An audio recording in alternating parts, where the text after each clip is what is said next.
रामपुर गांव में एक अजीब सा रिवाज होता था।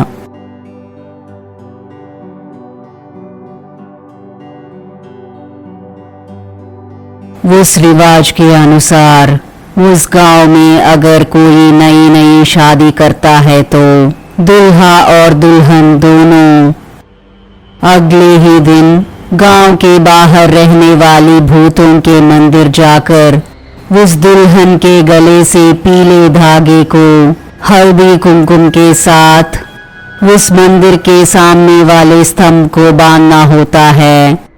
और इतना ही नहीं, उस दिन से वो दुल्हन एक विधवा की तरह बिना चूड़ियां कंगन पहने, बिना बिंदी के एक सफेद साड़ी पहनकर जीना होता है। इस रिवाज का पालन किए बगैर अगर उसने श्रृंगार की वस्तुओं को छुआ तो वो औरत वही के वही राख बन जाती थी। इस रिवाज के साथ साथ उस गांव में एक और रिवाज भी था, और वो रिवाज था जिसमें गर्भवती स्त्रियों को उस मंदिर के आसपास हर हाल में नहीं आनी चाहिए। अगर गलती से भी वो गर्भवती स्त्री उस मंदिर में प्रवेश करती है तो वो गर्भवती महिला अपने बच्चे के साथ साथ उसी पल मर जाएगी।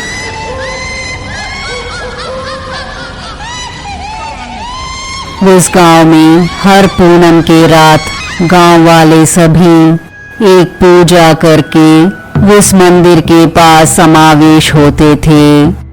वो लोग गर्मा गर्म कोयलों पर भी चलते थे और उसके साथ साथ 40 साल के ऊपर किसी महिला या फिर आदमी को मंदिर के सामने वाले स्तंभ से बांधकर उसे वहीं पर छोड़कर रात को सभी अपने अपने घर चले जाते थे और फिर वो लोग अपने घर से कभी बाहर नहीं आते थे, क्योंकि उस पूरे गांव में किसी स्त्री की छींकें गूंजती रहती हैं।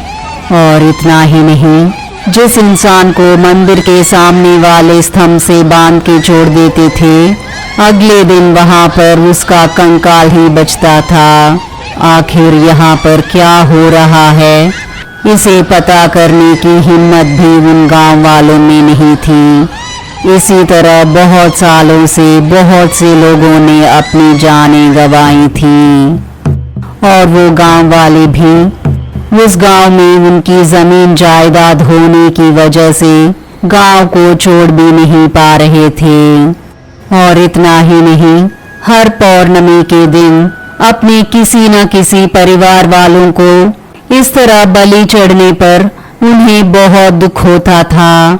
उनका ये मानना था कि अगर उन लोगों ने ऐसा नहीं किया तो सभी गांव वाले मर जाएंगे। इस रिवाज को वो लोग बहुत सारे सालों से पालन करते आ रहे थे।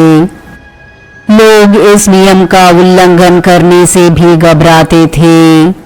और फिर कई साल बीतने के बाद उस गांव के मुखिया जी राममूर्ति के बेटा और बेटी उस गांव में आए हुए थे। उनके आने के बाद राममूर्ति ने उन्हें बस एक ही बात कहा था, सुनिए, आप दोनों विदेश में पढ़कर यहाँ पर आए हैं, और तो और तुम दोनों पैदा होने के तुरंत बाद तुम्हारे नानी के घर में पले बड़े थे, इसलिए इस गांव के नियम और निबंधन आपको मालूम नहीं होंगे। जैसे आपने नानी के घर में किया है वैसा तुम दोनों इस गांव में नहीं कर सकते। यहाँ कुछ कायदे नियम हैं जिसे आपको पालन करना ही होगा। तुम दोनों को किसी भी हाल में गांव के बाहर स्थित भूतिया मंदिर जाना ही नहीं चाहिए, और तो और उसके बारे में जानने की उत्सुकता भी नहीं रखनी चाहिए। इनका पालन करने पर ही यहाँ पर रह सकते हो। इस तरह उनके पिताजी ने कहा। ये सुनकर उन दोनों बच्चों ने, ठीक है पापा, हम जरूर आपका कहा पालन करेंगे। कुछ दिन बीतने के बाद पौर्णमी का दिन आया। गांव वाले सभी रात के 12 बजे एक उत्सव की तरह मनाते हुए एक आदमी को डंडे से बांधकर उसे उठाकर मंदिर की ओर लेके जाने लगे। ये सब देखकर मुखिया जी के बच्चों ने मुखिया जी से इस तरह कहा, पापा, उस आदमी को इस तरह कहां पर लेके जा रहे हैं? यहाँ क्या हो रहा है पापा? और तो और बलि तो बकरे का देते हैं, लेकिन यहाँ तो इंसान को लेके जा रहे हैं। ये सुनकर उनके पिताजी गुस्सा होकर, तुम दोनों को कुछ नहीं पता है, आप दोनों चुपचाप घर में रहिएगा, मैं जाता हूँ। इस तरह कहकर मुखिया जी भी गांव वालों के साथ साथ मंदिर की ओर चल पड़े।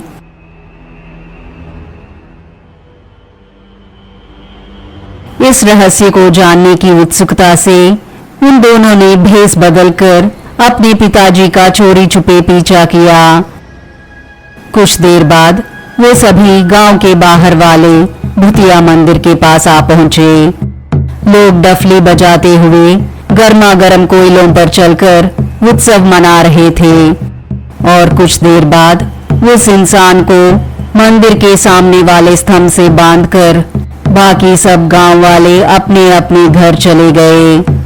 लेकिन मुखिया जी के दोनों बच्चे वहां क्या हो रहा है इस रहस्य को जानने की उत्सुकता से वो दोनों मंदिर के पीछे छिपकर बैठे हुए थे। और फिर उन दोनों ने देखा कि अचानक से एक अजीब सी आकार धरती को चीरते हुए उस बंधे हुए इंसान की तरफ जा रही थी और वो अजीब सा आकार उस इंसान की खून पीने लगी।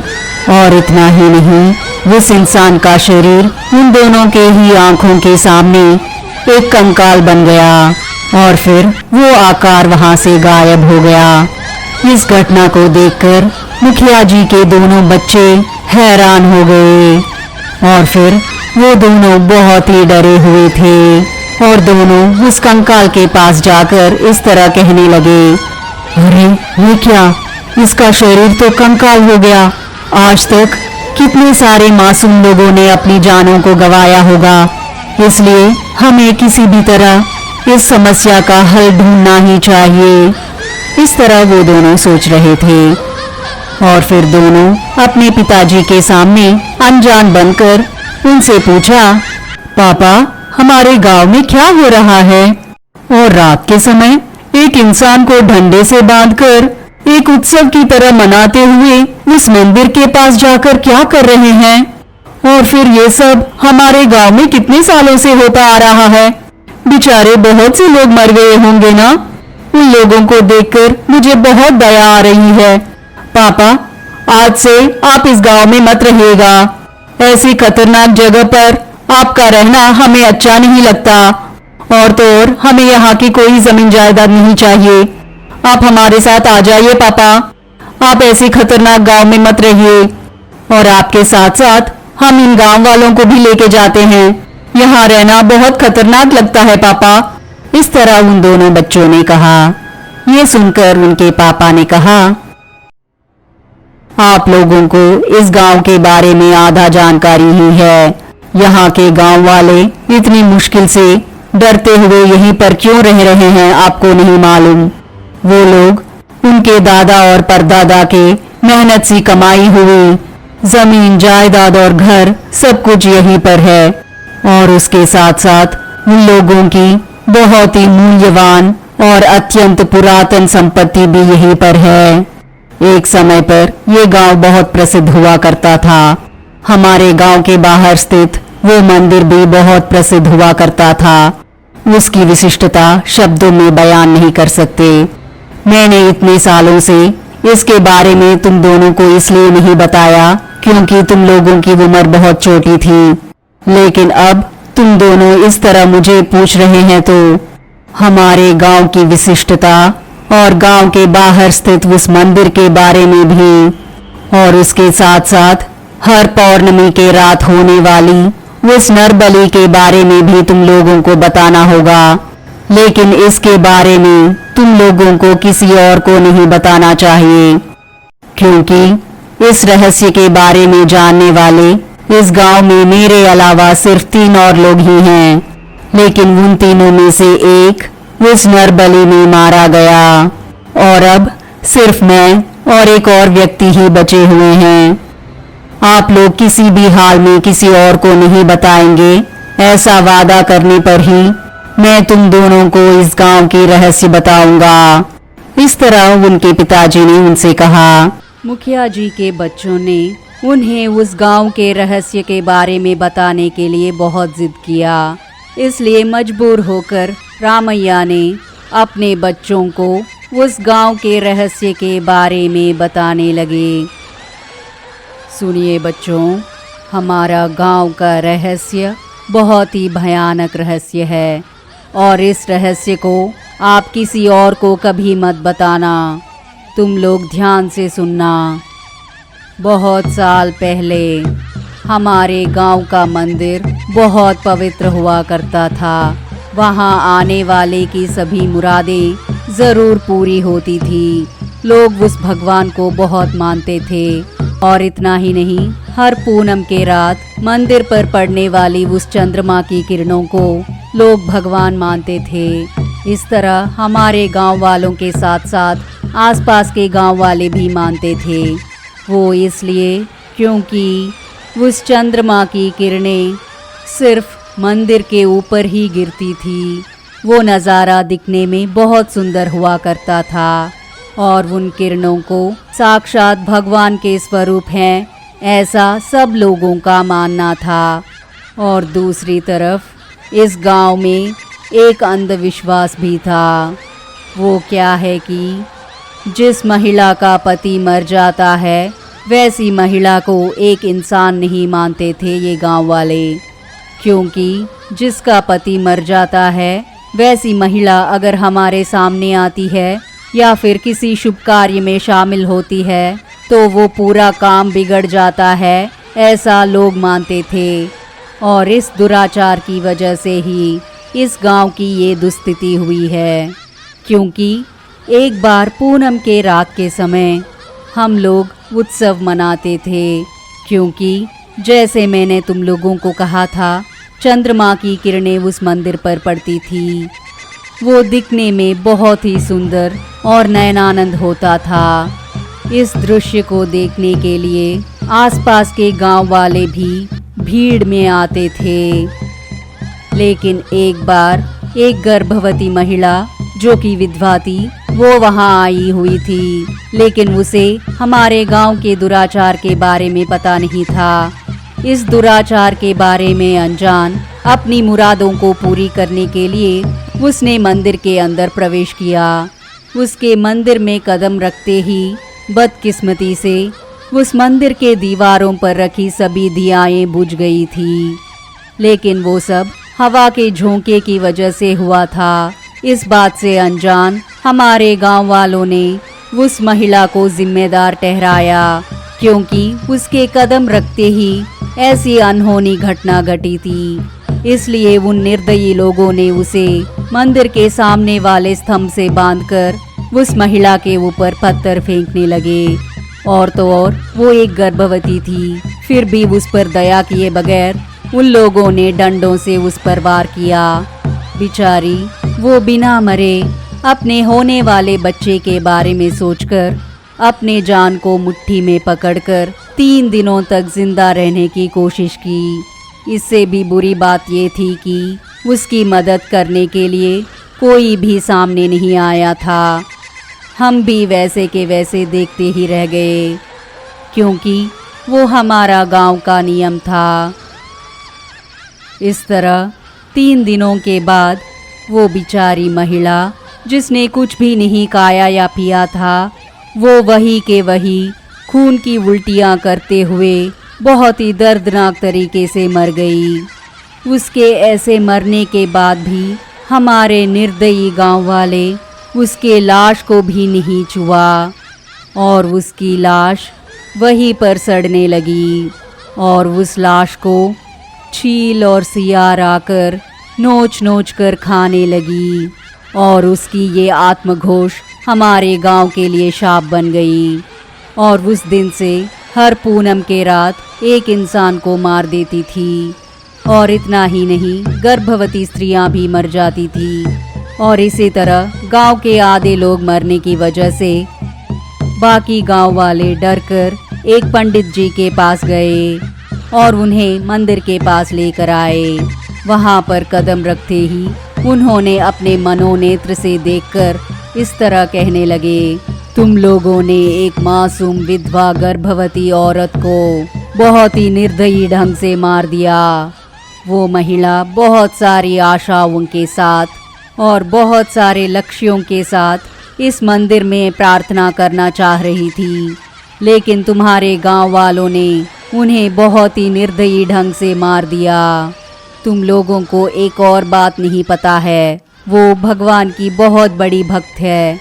उसकी भक्ति के सामने हम लोग कुछ भी नहीं हैं। इसलिए इस मंदिर की शक्ति भी उस महिला को संपूर्ण मदद दे रही है।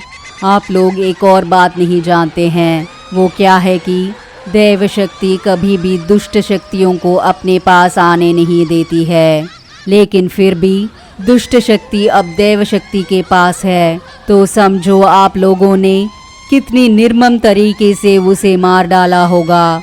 आप लोगों को पता होना चाहिए था कि मंदिर के अंदर कभी भी दुष्ट शक्तियां प्रवेश नहीं कर सकती, और ऐसे में इस तरह की निर्मम और निर्दयी हत्या इस मंदिर के अंदर ही हुआ है। इसलिए उसकी आत्मशक्ति को दैव शक्ति भी साथ दे रही है। अब आप लोग कुछ नहीं कर पाएंगे। उस महिला के आत्म शांति मिलने तक इस गांव को कोई भी नहीं बचा पाएगा। अब आप लोगों के पास बस एक ही रास्ता है। 30 सालों के बाद एक कुंभ मेला होगा। उस कुंभ मेला में अघोरी भी आएंगे। उन अघोरियों के पास ही तुम लोगों के समस्या का हल मिलेगा। तुम वैसे अघोरा को पकड़ पाए तो तुम लोगों की समस्या का हल होगा, और तब तक तुम्हारे गांव में से एक इंसान को हर पौर्णमी के रात तुम लोग सभी मिलके उत्सव मनाते हुए इसी जगह पर जिस स्तंभ से उस महिला को बांध दिया था, उसी स्तंभ से उस इंसान को बांधकर बलि देना होगा। इस तरह हर पूनम के रात को करना ही होगा, वरना पूरे गांव को शमशान बना देगी। इस रहस्य के बारे में किसी और को पता नहीं होनी चाहिए। ऐसा कहकर वो साधु चले गए, और तब से हमारे गांव वाले जैसे उस पंडित जी ने कहा था, वैसे ही हर पूनम के रात हमारे गांव के एक इंसान की बलि देते आ रहे हैं। और इसी दशाब्द में उस साधु की कही कुंभ मेला भी आने वाली है। उसी कुंभ मेला का हम सभी लोग बहुत इंतज़ार कर रहे हैं। जो गलती हुई उसकी जिम्मेदार हम ही हैं। इसलिए हम में से कोई ना कोई अपने मर्जी से बलि पर चढ़ जाते थे। उसी तरह मेरा एक अच्छा दोस्त भी सबसे पहले अपने आप को बलि देने के लिए तैयार हो गया, और तब से अपने आप ही लोग सामने आकर पूनम के रात बलि हो जाते हैं। और हम सभी गांव वाले कुंभ मेला का बहुत इंतज़ार कर रहे हैं, क्योंकि उस कुंभ मेला में अघोरी भी आते हैं, और उनमें से एक अघोरी से ही इस गांव की समस्या का परिष्कार होगा।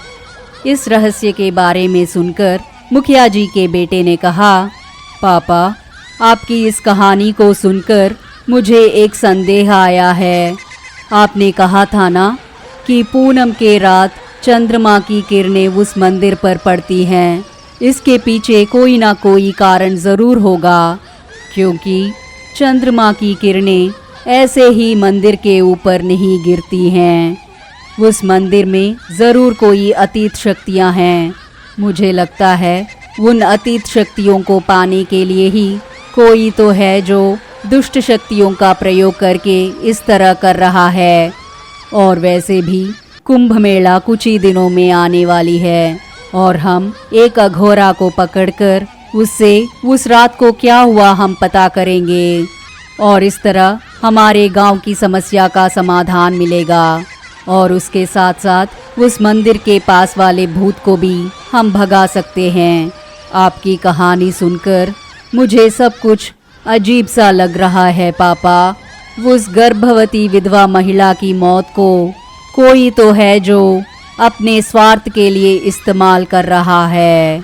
ये सब ज़रूर किसी की नाटक है। इससे अनजान हमारे गांव वाले आज तक बलि होते आ रहे हैं। वैसे भी वो कुंभ मेला कुछ ही दिनों में आने वाली है, तब हमें पता चलेगा कि इस मंदिर की असली रहस्य क्या है।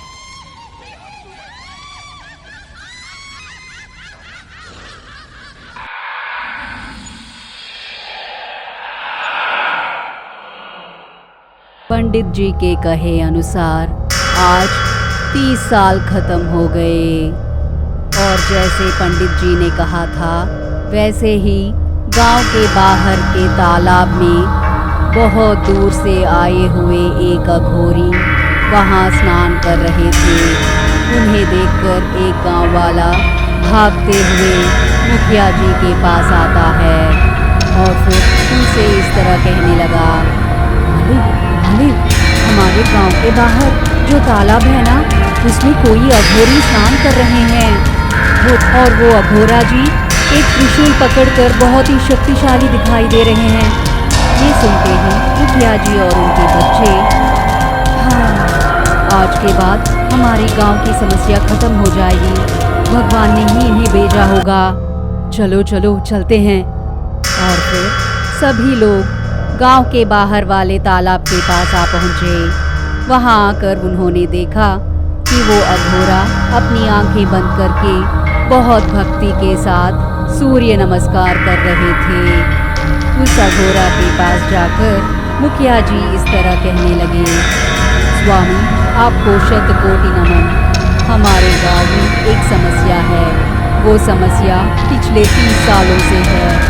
एक पंडित जी ने कहा कि यहाँ पर एक कुंभ मेला होगा और उस कुंभ मेला में दूर दूर से अघोरी आएंगे और उनके पास हमारे गांव की समस्या का समाधान होगा, ऐसा उन्होंने कहा था। इसलिए आप दया करके हमारे गांव के बारे में ज़रा सोचिए। मुखिया जी की कही इन बातों को सुनकर अघोरी अपनी आंखों को खोलकर अहम भूयात, ओम नमः शिवाय, इस तरह वो जोर से कहने लगा। सभी आश्चर्यचकित होकर उन्हें देख रहे थे। स्वामी, आप ही हमारी मदद कर सकते हैं। हमारे गांव वालों को बचाइए स्वामी, और हमारी मंदिर की प्रतिष्ठा को भी। इस तरह मुखिया जी कह रहे थे, लेकिन वो साधु बिना कुछ बोले अपने त्रिशूल को पकड़कर ऊपर आकर सीधा उस मंदिर की ओर जाने लगे। अघोरा के साथ साथ मुखिया जी और उनके परिवार भी वहाँ आए थे। अघोरी उस मंदिर के सामने वाले स्तंभ के पास खड़े होकर चुपचाप देखते ही रह गए। तब मुखिया जी ने कहा, हमारे गांव के साथ क्या हुआ? ये सुनकर अघोरा ने कहा, अहुम भूयात, इस गांव की विशिष्टता के बारे में तुम्हें मुझे बताने की कोई ज़रूरत नहीं है। बहुत साल पहले ही मुझे इस गांव की विशिष्टता के बारे में पता चला, इसीलिए मैं आज यहाँ पर आया हूँ। वैसे आपकी गांव की विशिष्टता के बारे में आपको पता है क्या? मैं बताता हूँ, ध्यान से सुनिएगा। बहुत साल पहले राजाओं के ज़माने में इस गांव में 2 दिनों में एक बार बहुत बारिश हुआ करती थी और गांव के तालाबों में पानी का स्तर ज़्यादा हो जाता था, जिस वजह से गांव में बाढ़ आकर बहुत से मासूम लोग मर जाते थे।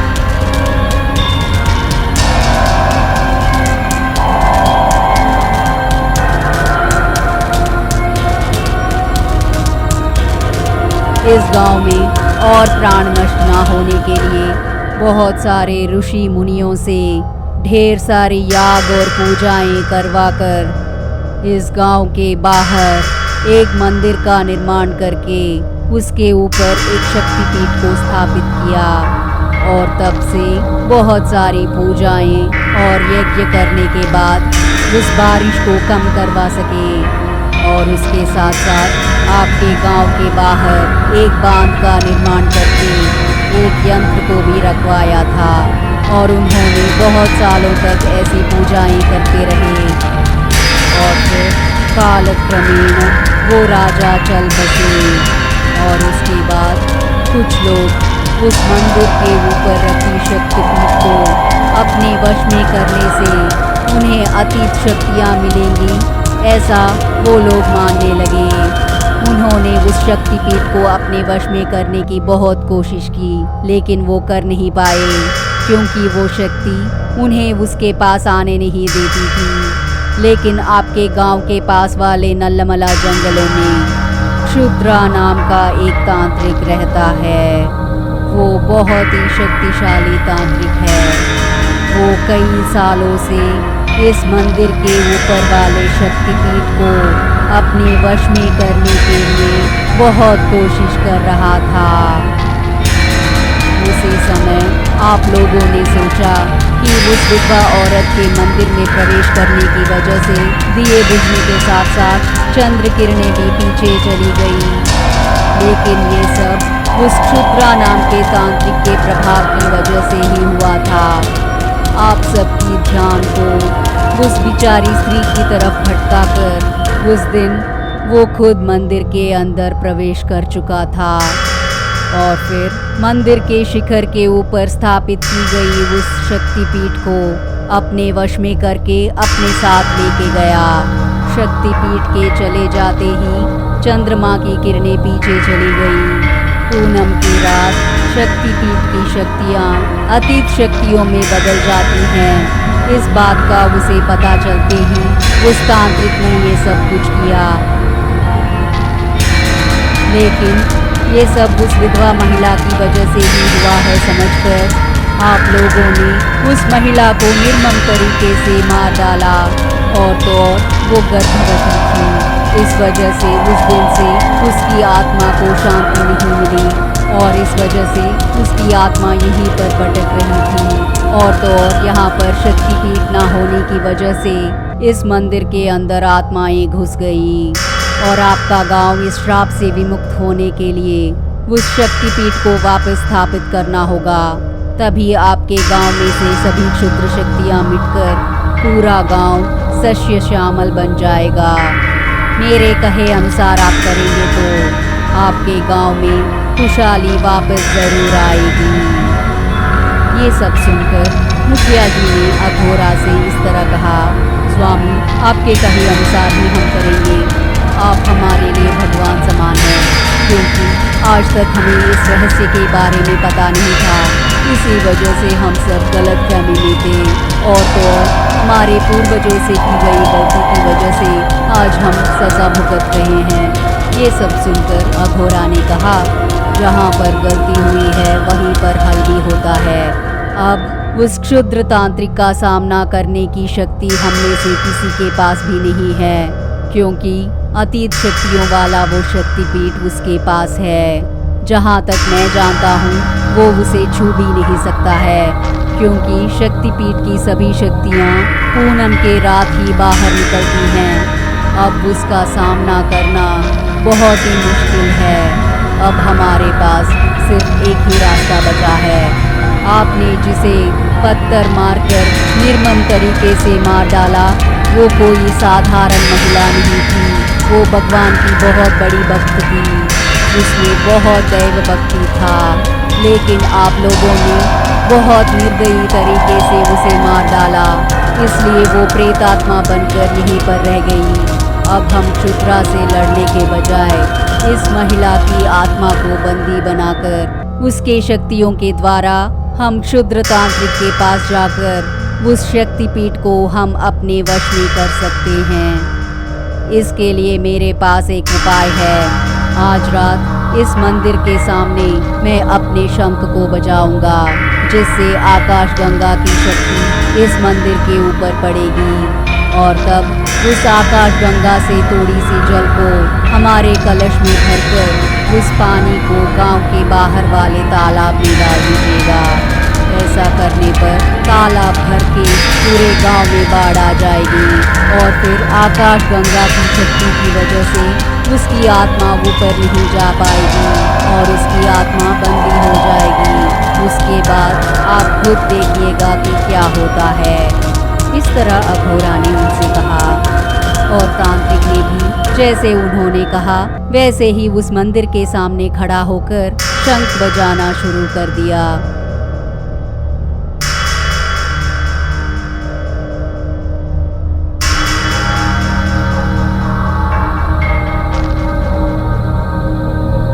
अघोरी के ऐसे करते ही वहां पर आकाशगंगा प्रत्यक्ष हुई।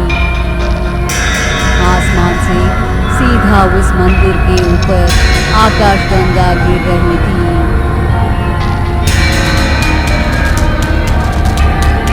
लेकिन अभी भी अघोरा अपने शंख बजाना नहीं छोड़ा। अघोरा के कहे अनुसार एक गांव वाले ने थोड़ी सी आकाशगंगा को एक कलश में भरकर उस जल को गांव के बाहर वाले तालाब में डाल दिया।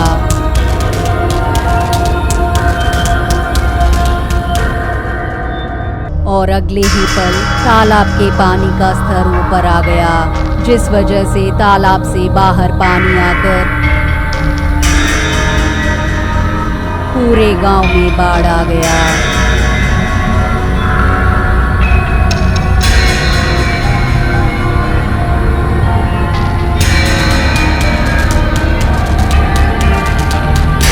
रात के 1 बजे के समय अघोरा उस मंदिर के पास खड़े होकर अपने शंख बजाकर आकाशगंगा को उस मंदिर पर बहाने की कोशिश की।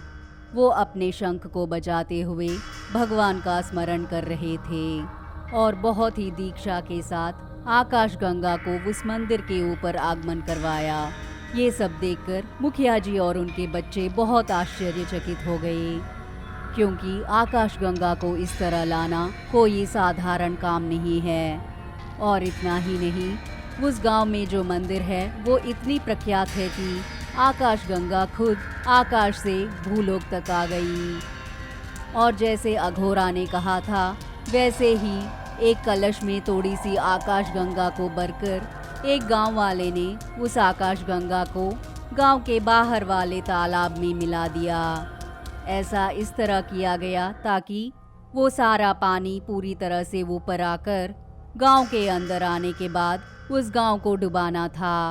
और कुछ ही देर में आकाशगंगा की पानी उस तालाब में मिलते ही गांव में बाढ़ आ गई। ये सब कुछ देखकर सभी गांव वाले आश्चर्यचकित हो गए। और फिर उसी रात को मुखिया जी एक आदमी को बुलाकर पूरे गांव में डंडोरा पिटवाकर गांव वालों को इस तरह सूचना दी। सुनो सुनो सुनो, कल पूनम के रात कोई भी गांव वाला बलि के नाम पर अपना जान न गवाए, इसके लिए मुखिया जी ने एक अघोरा को बुलाकर पूजाएं करवा रहे हैं। और इस पूजा पद्धति के एक विधि के अनुसार हमारे गांव के बाहर वाले तालाब से पानी को गांव में बहाया है। आप इस पानी को मत निकालना और कोई भी अपने घरों से बाहर मत निकलना। बच्चों का और गर्भवती महिलाओं का अच्छे से ख्याल रखिएगा। आपके घर के सामने चाहे कोई भी आवाज आए, तुम लोग अपने दरवाजों को मत खोलना। जब तक हम कहते हैं तब तक बाहर मत निकलना। इस तरह मुखिया जी ने डंडोरा पिटवाकर गांव वालों को सूचना दी। और दूसरी तरफ वो मंदिर भी गंगा जल से भरा पड़ा था और अब पूनम का रात भी होने वाला था। पूरी तरह से पानी में डूबा हुआ ये गांव देखने में बहुत भयानक था। और तो और उस दिन पूनम की रात भी थी, इस वजह से वो पूरा गांव और भी डरावना दिखने लगा। हर तरफ पानी ही पानी था, लेकिन वो अघोरा उस तालाब के पास ही खड़ा होकर मंत्रों का जाप कर रहे थे। पानी की इतनी तेज बहाव होने के बावजूद भी वो अघोरा अपने त्रिशूल को पकड़कर बहुत ही सुरक्षित वहीं पर खड़े रहे, क्योंकि उनके कंधों पर उस गांव को बचाने की जिम्मेदारी थी। इसलिए उस गांव के लोगों को बचाने के लिए अपनी जान की भी परवाह किए बगैर वो अघोरा ये सब पूजाएं कर रहे थे। तभी मुखिया जी वहां आकर इस तरह कहने लगे, अघोरा जी, पूरे गांव में आपने जैसे कहा था वैसे ही पानी से भर गया। और आपके कहे अनुसार हमने पूरे गांव में डंडोरा पीटकर उनसे कहा कि वो लोग बाहर ना आए, और साथ में ये भी कहा कि उनके घर के सामने अगर कोई भी आवाज़ हुई तो भी दरवाजे को ना खोले।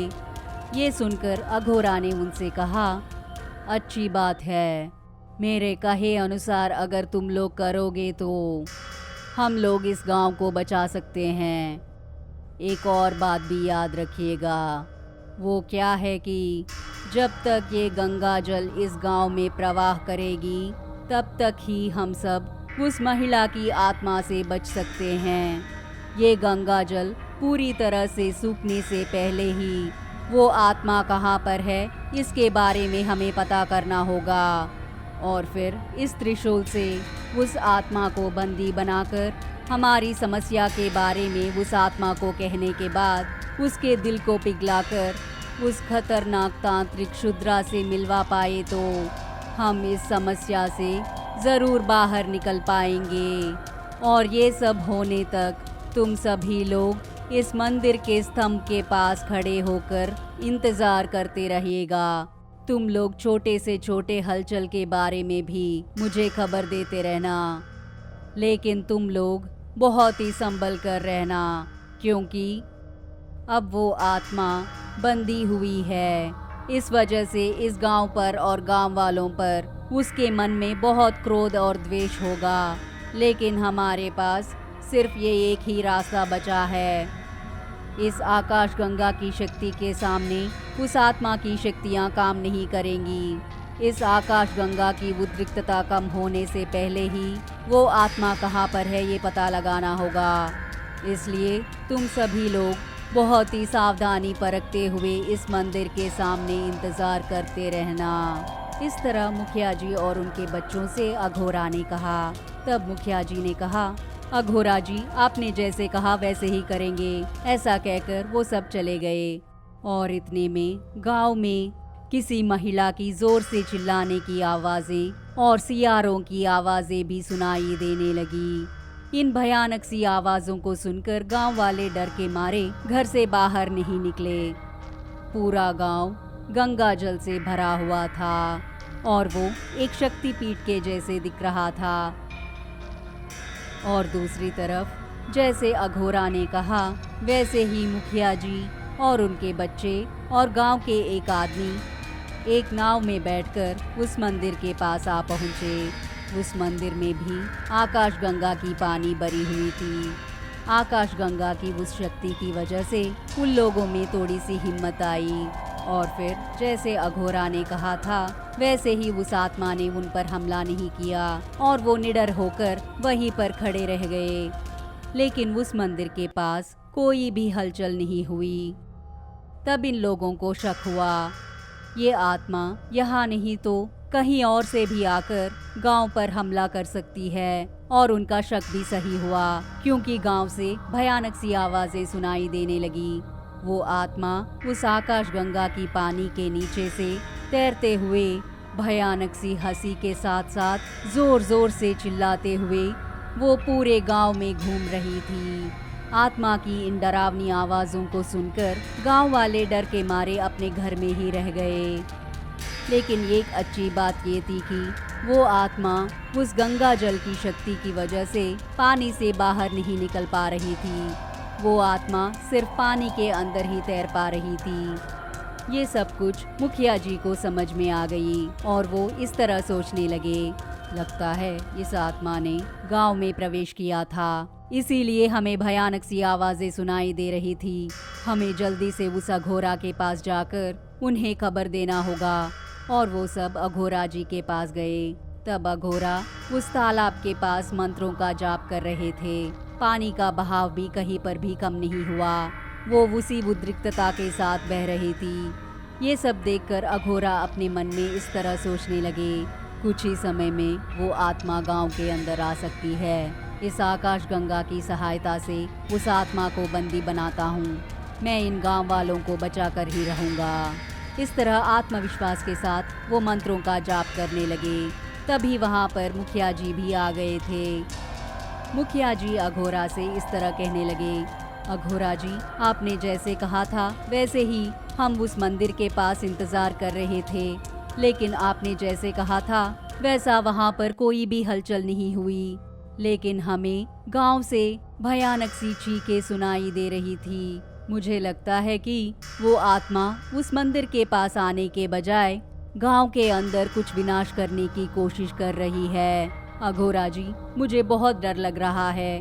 आप कुछ न कुछ करके इस गांव से उस आत्मा को भगा दीजिए। इस तरह मुखिया जी बहुत डरते हुए कह रहे थे। डरो मत। अब हमारे पास जो शक्ति है वो साधारण सी शक्ति नहीं है, साक्षात आकाश गंगा ही हमारे पास है। वो आत्मा इस आकाश गंगा की शक्ति से सामना नहीं कर पाई, इसीलिए वो गांव के अंदर ही घूम रही है।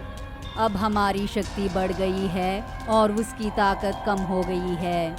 इस शक्ति से हम उस आत्मा को जरूर बंदी बना सकते हैं, और इतना ही नहीं, हम उस आत्मा को हमारे वश में कर सकते हैं और उस आत्मा की सहायता से उस क्षुद्रा को हराकर इस मंदिर के शक्तिपीठ को वापस लाकर इस मंदिर के अंदर वापस स्थापित कर दूंगा। ये मेरा वादा है, मैं इस वादे से नहीं मुकरूंगा। मैंने आज तक कोई भी काम को अधूरा नहीं छोड़ा है, चाहे मेरी जान भी चली जाए। मैं इस यज्ञ को किसी भी हाल में नहीं छोड़ूंगा। और अब आप लोग जैसे मैं कहता हूँ वैसे कीजिएगा।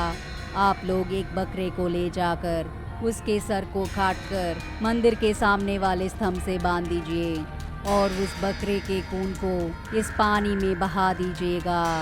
ऐसा करने के तुरंत बाद वो आत्मा वहाँ पर जरूर आएगी और अगले ही पल मैं वहाँ पर आकर मैं उस आत्मा को बंदी बना दूंगा। लेकिन एक बात याद रखना, ये सब काम सावधानी से करना। इस तरह अघोरा ने उनसे कहा। जरूर अघोरा जी, जरूर, हम आपके कहे अनुसार ही करेंगे। इस तरह मुखिया ने कहा। अघोरा के कहे अनुसार मुखिया जी और गांव के कुछ लोग मिलकर एक बकरे के सर को कुल्हाड़ी से काटकर उस बिना सर वाले बकरे को मंदिर के सामने वाले स्तंभ से बांध दिया और उस बकरे के गले से खून की बूंदें नीचे बहने वाले पानी में गिर रही थी।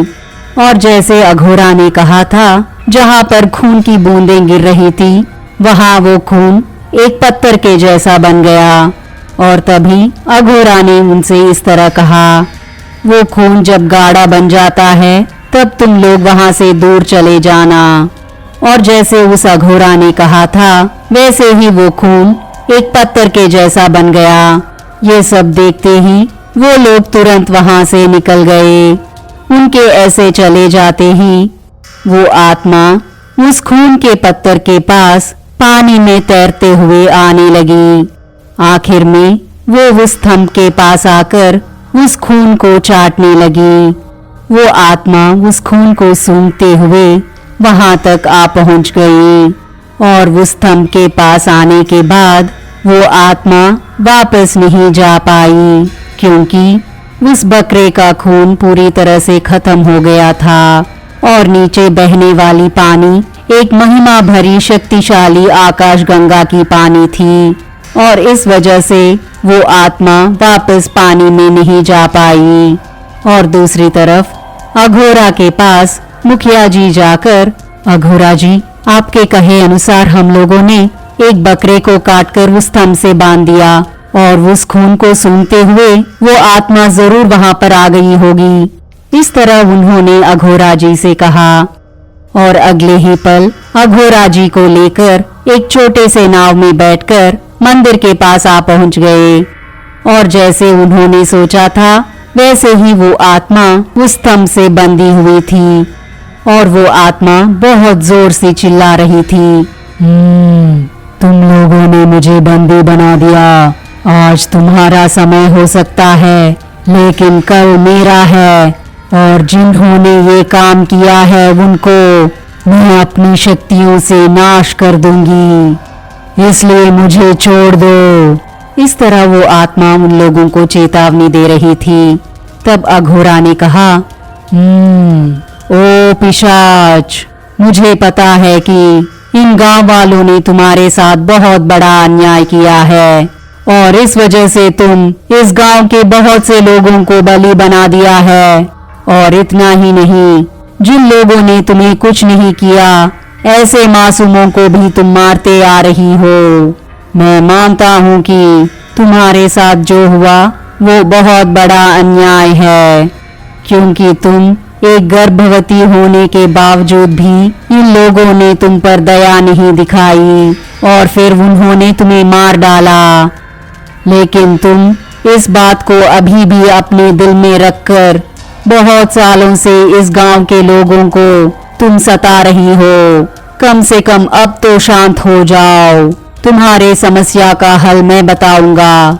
और इतना ही नहीं, तुम्हें पुनर्जन्म देने की शक्ति भी मेरे पास है, लेकिन इसके बदले तुम्हें हमारी एक सहायता करनी होगी, क्योंकि तुम जिस भगवान को मानती हो उस भगवान के मंदिर से किसी ने शक्तिपीठ को चुरा लिया और वो काम तुमने किया है ऐसा समझकर गांव वालों ने तुम्हें मार डाला था। और तो और उन्होंने सोचा था कि तुम एक विधवा होने के वजह से ही मंदिर के सभी दियाएं बुझ गई और साथ ही चंद्र किरणों का मंदिर पर गिरना बंद हो गया था। इसलिए इन लोगों ने बिना कुछ सोचे समझे तुम्हें मार डाला और गांव वालों के की गई उस पाप की वजह से उस दिन से आज तक ये गांव अपनी विशिष्टता को खो चुकी है। और इतना ही नहीं, आसपास के गांव वाले भी इस गांव में आने से डरते हैं, क्योंकि वो लोग सोचते हैं कि जो भी यहाँ पर आएंगे उन लोगों को तुम मार डालोगी। और जिस भगवान को तुम दिल से पूजती हो वो भगवान भी आज तक बिना कोई पूजा पाठ के रह रहे हैं। अगर तुम हमारी सहायता करोगी तो मैं तुम्हें जरूर पुनर्जन्म दूंगा। और इतना ही नहीं, तुम अपने इष्ट देव को भी यहीं पर रहकर पूजा कर सकती हो। इस तरह अघोरा उस आत्मा के सामने खड़े होकर कह रहे थे। ये सब सुनकर आत्मा रोते हुए इस तरह कहने लगी, धन्यवाद, आज तक मैं बदले के आग में जल रही थी और इस वजह से मैंने कई गांव वालों को मार डाला। मैं इस भगवान को सच में बहुत मानती हूँ। मेरे पतिदेव के मरने के बाद मैं अपने बच्चे के लिए जिंदा रहना चाहती थी और मैं भगवान से प्रार्थना करना चाहती थी, क्योंकि मुझे पता चला था कि ये भगवान बहुत ही शक्तिशाली भगवान है और उस दिन इस भगवान की पूजा करने के लिए ही यहाँ आई थी। मुझसे बहुत बड़ी भूल हो गई और आज से मैं किसी को भी नहीं मारूंगी। इस तरह वो आत्मा उस अघोरा से कहने लगी।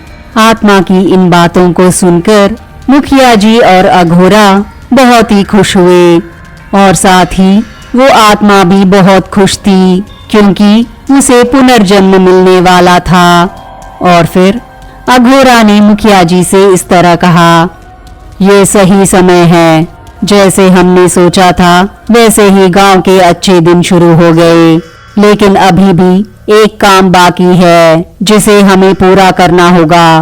वो क्या है कि ये आत्मा अशांति से मर गई थी, अब इस आत्मा को पवित्र होना है। वो आत्मा पवित्र होने के बाद ही हम जो काम कर रहे हैं उसमें ये आत्मा सहायता कर सकती है और साथ ही उस आत्मा के अंदर जो दुष्ट शक्तियां हैं वो सब भी मिट जाएंगी। इसकी आत्मा को पवित्र होने के लिए हमें इसके नए शरीर की अंत्य क्रियाएं करनी होगी, क्योंकि इसकी पूर्व देह कई लोमड़ियों और चीलों ने काट काट कर नोच नोच कर खा लिया था। इस वजह से उसकी आत्मा को शांति नहीं मिली थी और अब जिस रूप में यानी कि जिस देह में अब वो रह रही है उस देह का हमें बहुत धूमधाम से दहन संस्कार करना होगा और वो अंत्य क्रियाएं भी बहुत ही संस्कारबद्ध होनी चाहिए,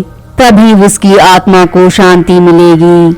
और उसके शरीर के जलने के बाद जो भस्म निकलती है उसे लाकर अघोरा पूजा करेंगे तो हम उस भस्म से उसकी पूर्व शरीर को वापस ला सकते हैं।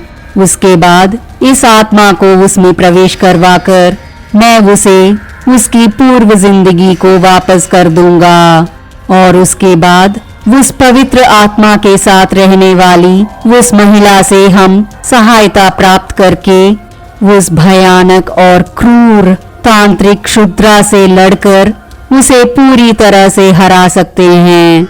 और इतना ही नहीं, उसने जो शक्तिपीठ को चुराया था उसे भी हम वापस लाकर मंदिर में स्थापित कर सकते हैं। इस तरह अघोरा ने उनसे कहा और उसी रात को मुखिया जी सब कुछ इंतजाम कर देते हैं। और फिर आकाश गंगा की उद्रिक्तता भी पूरी तरह से कम हो गई थी।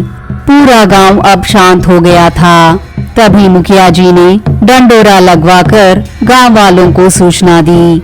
सुनो सुनो सुनो, हमारे गांव के बाहर वाले मंदिर में रहने वाली वो आत्मा आज से किसी भी गांव वाले को नहीं मारेगी, ऐसा उसने वादा किया है। लेकिन एक बात है, जब वो मरी थी उसकी शरीर पूरी तरह से सड़ गई थी। इस वजह से उसकी आत्मा को शांति नहीं मिली। इसलिए हम अब वो आत्मा जिस रूप में है, उस आत्मा को हम सब एक उत्सव की तरह मनाते हुए अंत्य क्रियाएं करेंगे तो उसकी आत्मा को शांति मिलेगी। इस तरह अघोरा जी ने कहा।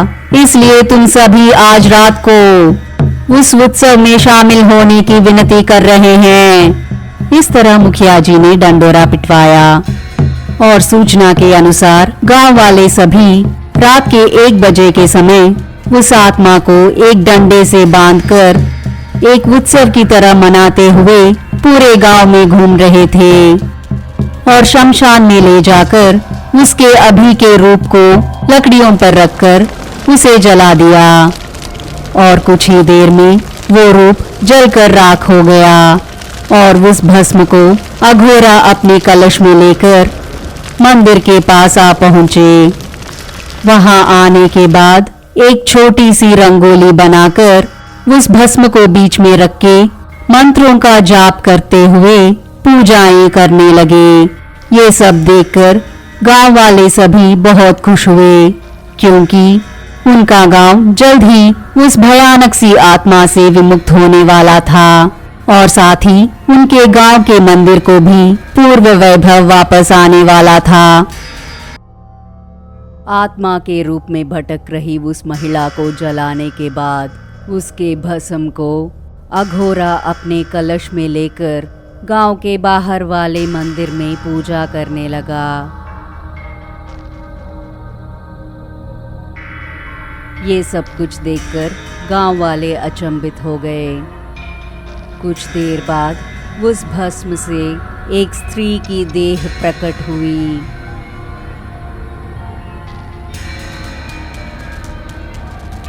उसके बाद अघोरा अपनी मंत्र शक्ति से उस देह के अंदर अपनी जान को गंवाने वाली उस महिला की आत्मा को प्रवेश करवाता है। गांव वाले सभी आश्चर्यचकित हो गए। कुछ देर बाद वो उठकर अघोरा से इस तरह कहने लगी, मुझे फिर से पुनर्जन्म देने के लिए मैं हमेशा आपकी आभारी रहूंगी। मैं अपने गर्भ में पल रहे बच्चे से बहुत प्यार करती हूँ, लेकिन उस दिन इस गांव के लोगों ने मेरी कोई गलती ना होने के बावजूद भी मुझे मार डाला। इसलिए मेरी आत्मा को शांति ना मिलने की वजह से मैं प्रेत आत्मा बनकर इस गांव के लोगों को मार रही थी। लेकिन आगे से ऐसा नहीं होगा। मैंने आपसे जो वादा किया था उस पर पक्की रहूंगी। इस तरह उस महिला ने कहा। तब अघोरा ने कहा, बहुत अच्छी बात है, हमारे कार्य का सत्फल मिला है और आज के बाद पौर्णमी के दिन कोई भी अपनी जान को नहीं गंवाएगा। अब बस एक ही काम बचा है, इस मंदिर के शक्तिपीठ को वापस लाकर फिर से मंदिर में स्थापित करने पर इस मंदिर की पवित्रता वापस आ जाएगी। इस तरह जब अघोरा कह रहे थे तभी न जाने कहां से आया, लेकिन हवा में उड़ता हुआ एक भाला उस महिला के अंदर चुभ गया। ये देखकर सभी हैरान हो गए थे। तब वो महिला रोते हुए इस तरह कहने लगी, बस अभी अभी मैं खुश थी कि मेरा बच्चा पैदा होगा, लेकिन इतने में कोई मुझे फिर से मारना चाहता है और इस वजह से मेरा बच्चा भी मर जाएगा। मुझ पर दया करके मुझे जीने दीजिए। इस मंदिर में आना ही मेरा पाप है क्या? इस तरह कहकर वो रोती रही। तब अघोरा ने उससे कहा, तुम चिंता मत करो माता, तुम्हारे पेट में पल रहा बच्चा अजय है, क्योंकि उस पिंड को 2 बार प्राण मिले हैं। और इतना ही नहीं, तुम्हारा होने वाला बच्चा एक दैव संभूत है। उस भगवान ने ही इस मंदिर के रक्षक को भेजा है। तुम्हारी और तुम्हारे बच्चे की जान लेने की शक्ति किसी के पास नहीं है। और कुछ पलों में तुम्हारा बच्चा इस धरती में जन्म लेगा। अघोरा के इस तरह कहने के कुछ ही समय बाद एक बच्चे का जन्म हुआ।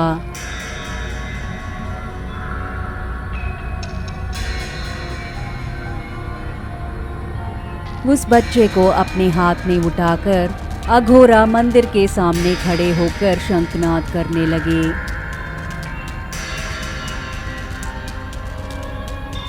ऐसे करते ही उस मंदिर के सभी दिए अचानक से जल उठे और अघोरा के हाथ में जो बच्चा था वो अचानक से एक जवान लड़का बन गया और वो दिखने में एक शूरवीर की तरह दिख रहा था।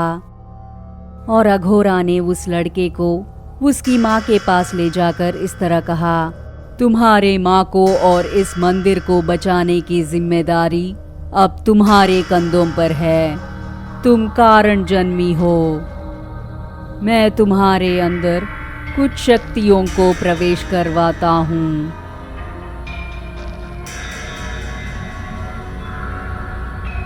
इस गांव के पूरब दिशा में रह रही उस नलमला जंगलों में शुद्रा नाम का एक तांत्रिक है। तुम उस तांत्रिक का संहार करके उसके पास जो मंदिर का शक्तिपीठ है उसे लाओगे तो तुम अपने माँ के साथ साथ इस मंदिर को भी बचा सकते हो।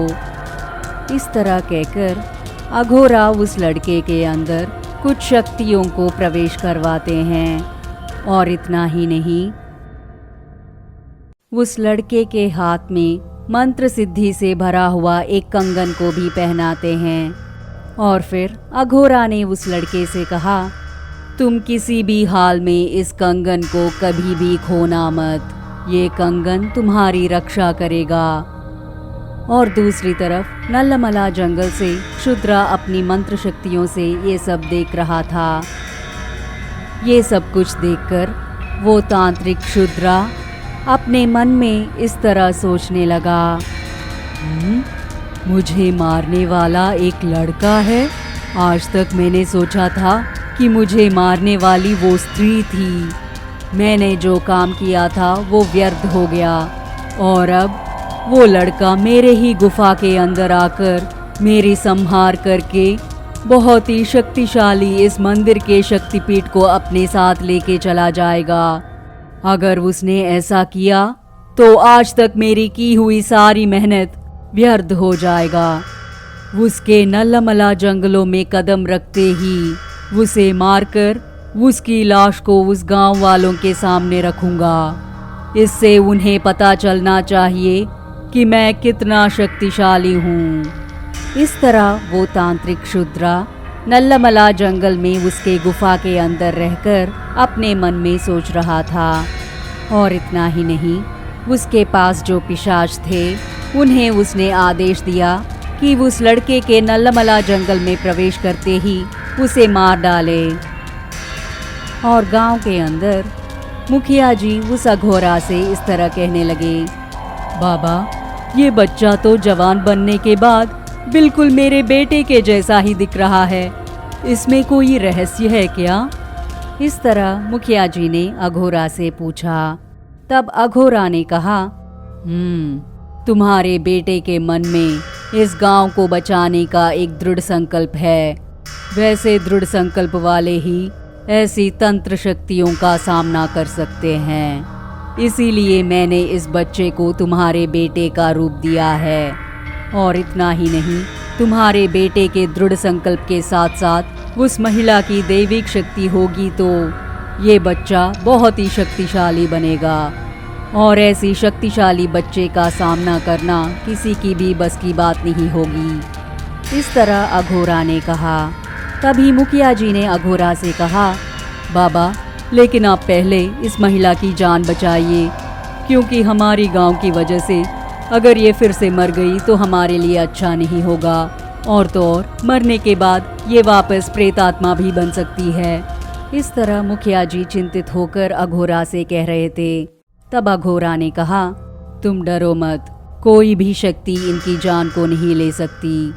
इस महिला से डरकर ही उस क्षुद्रा ने पिछली बार इन्हें मारने की कोशिश की थी, लेकिन उसको ये बात पता नहीं कि इनके पेट में पल रहा बच्चा भी दैव संभूत है। इसीलिए वो भाले से वार करके इस महिला को फिर से मारने की कोशिश कर रहा है। एक बात याद रखिएगा, इनकी जान को कोई खतरा नहीं होगी, क्योंकि ये अजय हैं। लेकिन वो क्षुद्रा इनकी शक्तियों को नाश करने की पूरी तरह से कोशिश करता रहेगा। इनके शरीर के अंदर घुसी हुई इस भाले को किसी को भी छूना नहीं चाहिए। अगर छुएंगे तो अब तक जो मेहनत हमने किया है वो सब व्यर्थ हो जाएगा।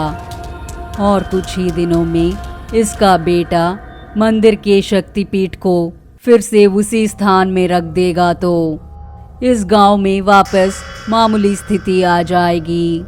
और तो और हमेशा की तरह वो चंद्रमा की किरणें इस मंदिर पर गिरने लगेंगी, और उस समय में इस महिला को चंद्रमा की किरणों के नीचे रखेंगे तो इनके शरीर में घुसी हुई क्षुद्रा की भाला अपने आप गायब हो जाएगा, और उसके बाद ये वापस जिंदा होकर एक मामूली इंसान की तरह आ जाएंगी। हम जो काम कर रहे हैं उसमें ज़रा भी चूक नहीं होनी चाहिए। अगर गलती से भी चूक हुई तो गांव वाले सभी खून की उल्टियां करते हुए मर जाएंगे, क्योंकि अभी पौर्णमी 3 दिनों में आने वाला है, और वो पौर्णमी इस मंदिर की आखिरी पौर्णमी है। मैंने जिन ताड़पत्रों को पढ़ा था उसमें एक बात लिखी हुई थी।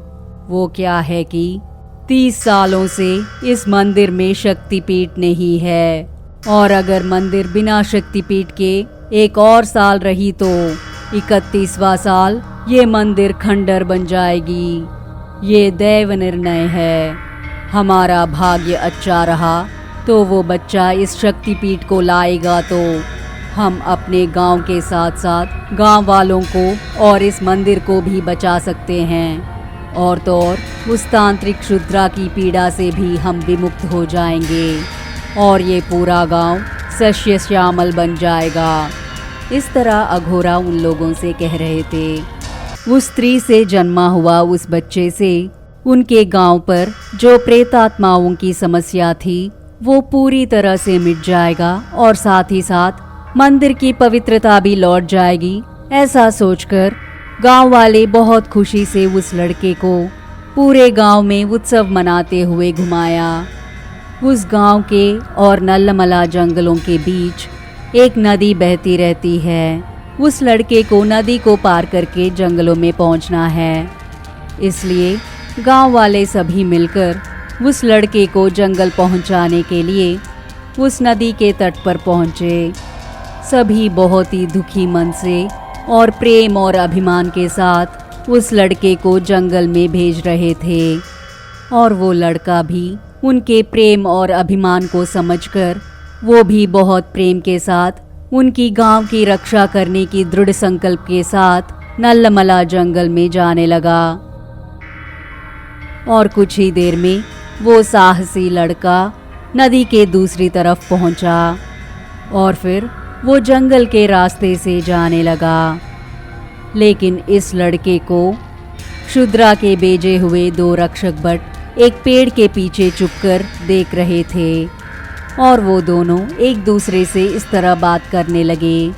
अरे टिंगू, अरे जंगू, बता रे, हमें उस तांत्रिक ने जैसे कहा उसी तरह इस लड़के को जंगल में प्रवेश करते ही मार दें क्या? जंगू की कही इन बातों को सुनकर उससे टिंगू ने कहा, नहीं नहीं, हम इसके साथ थोड़ी देर खेलेंगे, और उसके बाद इसे मारकर हमारे गुरुजी के पास लेके जाते हैं। इस तरह बात करके उन दोनों ने विष से भरा एक तीर को उस लड़के की ओर संधि किया और फिर वो तीर सीधा उस लड़के के पैर पर जाकर चुभ गई और वो दर्द से वही के वही ढेर हो गया। उसके पैर से बहुत खून बहने लगा और इसी समय में वो दोनों उसके सामने आकर इस तरह कहने लगे, ओ इंसान, तुम्हारे पैर में चुभी तीर साधारण तीर नहीं है, वो विष से भरा तीर है। कुछ ही पलों में तुम्हारा पैर एक पत्थर में बदल जाएगा। इससे बचने के लिए मैं एक उपाय बताऊं? तू अगर साहसी और मर्द है तो इस जंगल में 2 किलोमीटर की दूरी में एक छोटा सा तालाब है और उस तालाब के बीचों बीच एक सफेद कमल है। उस कमल के फूल को लेकर तुम्हारे पैर में रख दिया तो तुम्हारा पैर वापस साधारण पैर बन जाएगा। इस तरह कहकर दोनों वहां से गायब हो गए।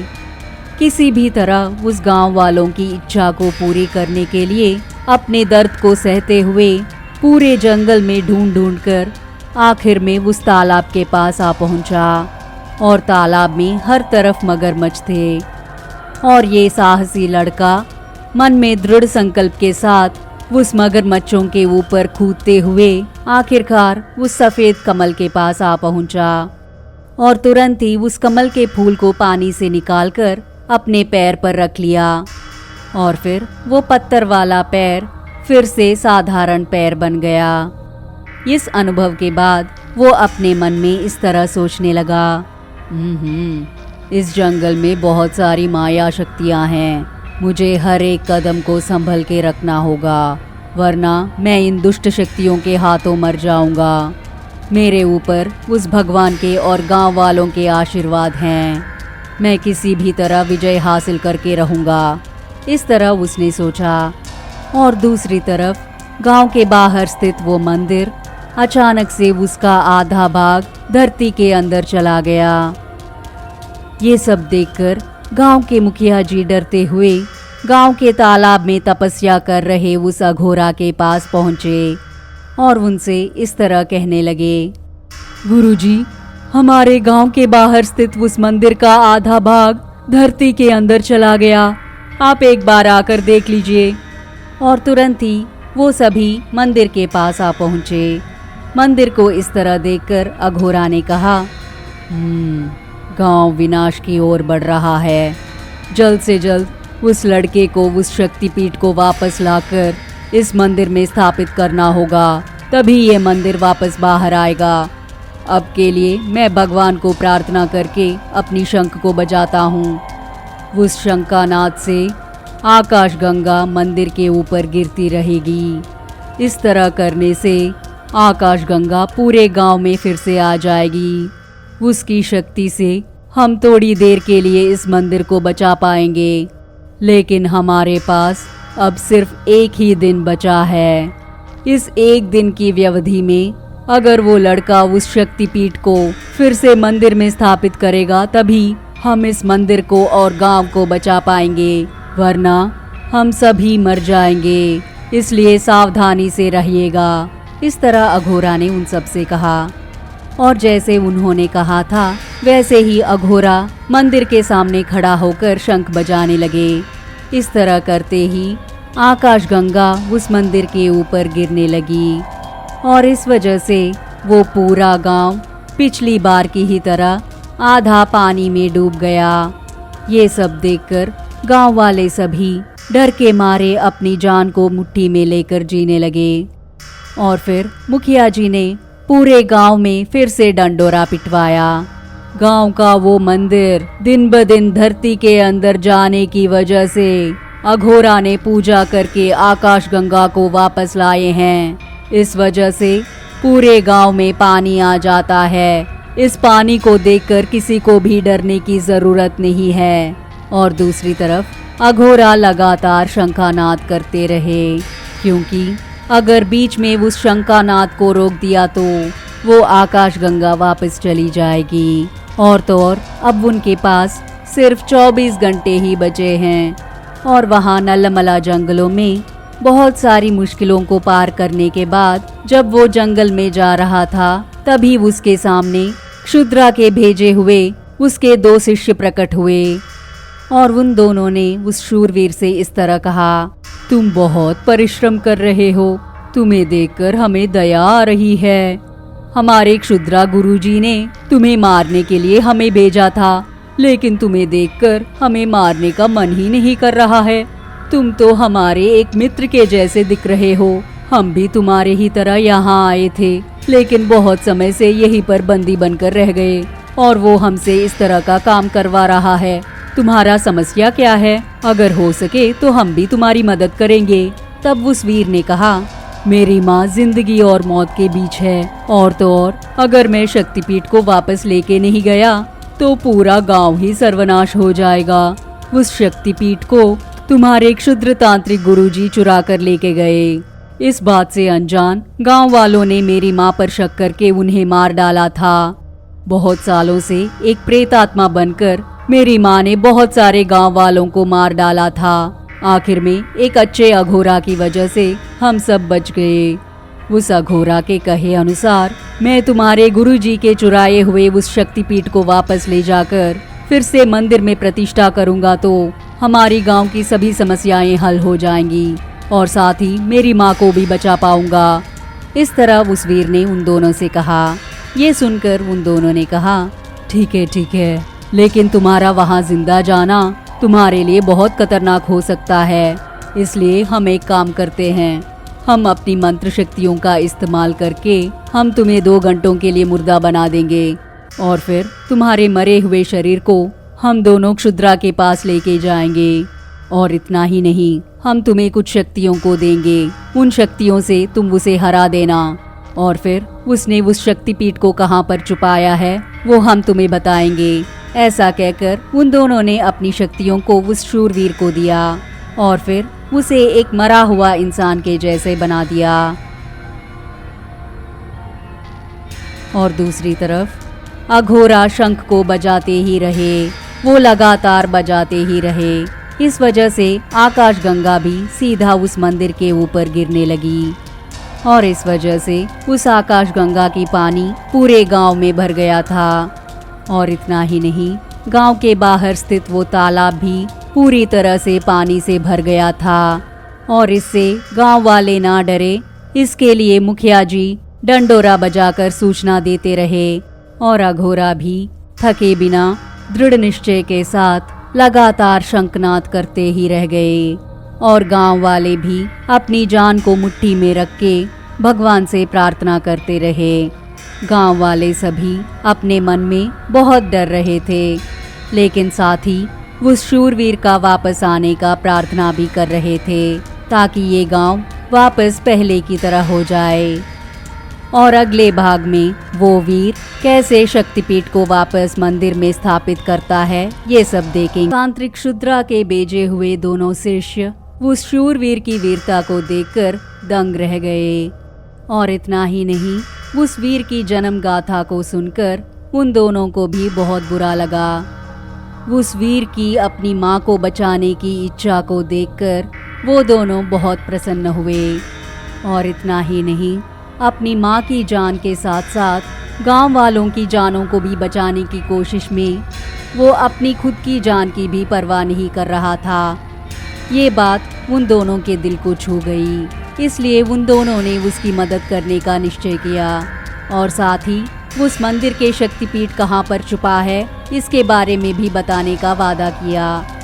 लेकिन हम उस तांत्रिक क्षुद्रा के गुफा में जाने के लिए बहुत सावधानी बरतनी होगी, क्योंकि हमें तुम्हें मारने के लिए ही यहाँ पर भेजा था। हम भी तुम्हारे ही तरह यहाँ आए हुए थे, लेकिन उसने हमें उसका गुलाम बना दिया। लेकिन हमें लगता है कि तुम बहुत अलग हो, तुम्हारे पास वीरता के साथ साथ कोई दैव शक्ति भी है, इसलिए हमें लगता है कि तुम उस तांत्रिक को हरा पाओगे। कल सुबह हम तुम्हें उस क्षुद्रा तांत्रिक की गुफा में लेके जाएंगे।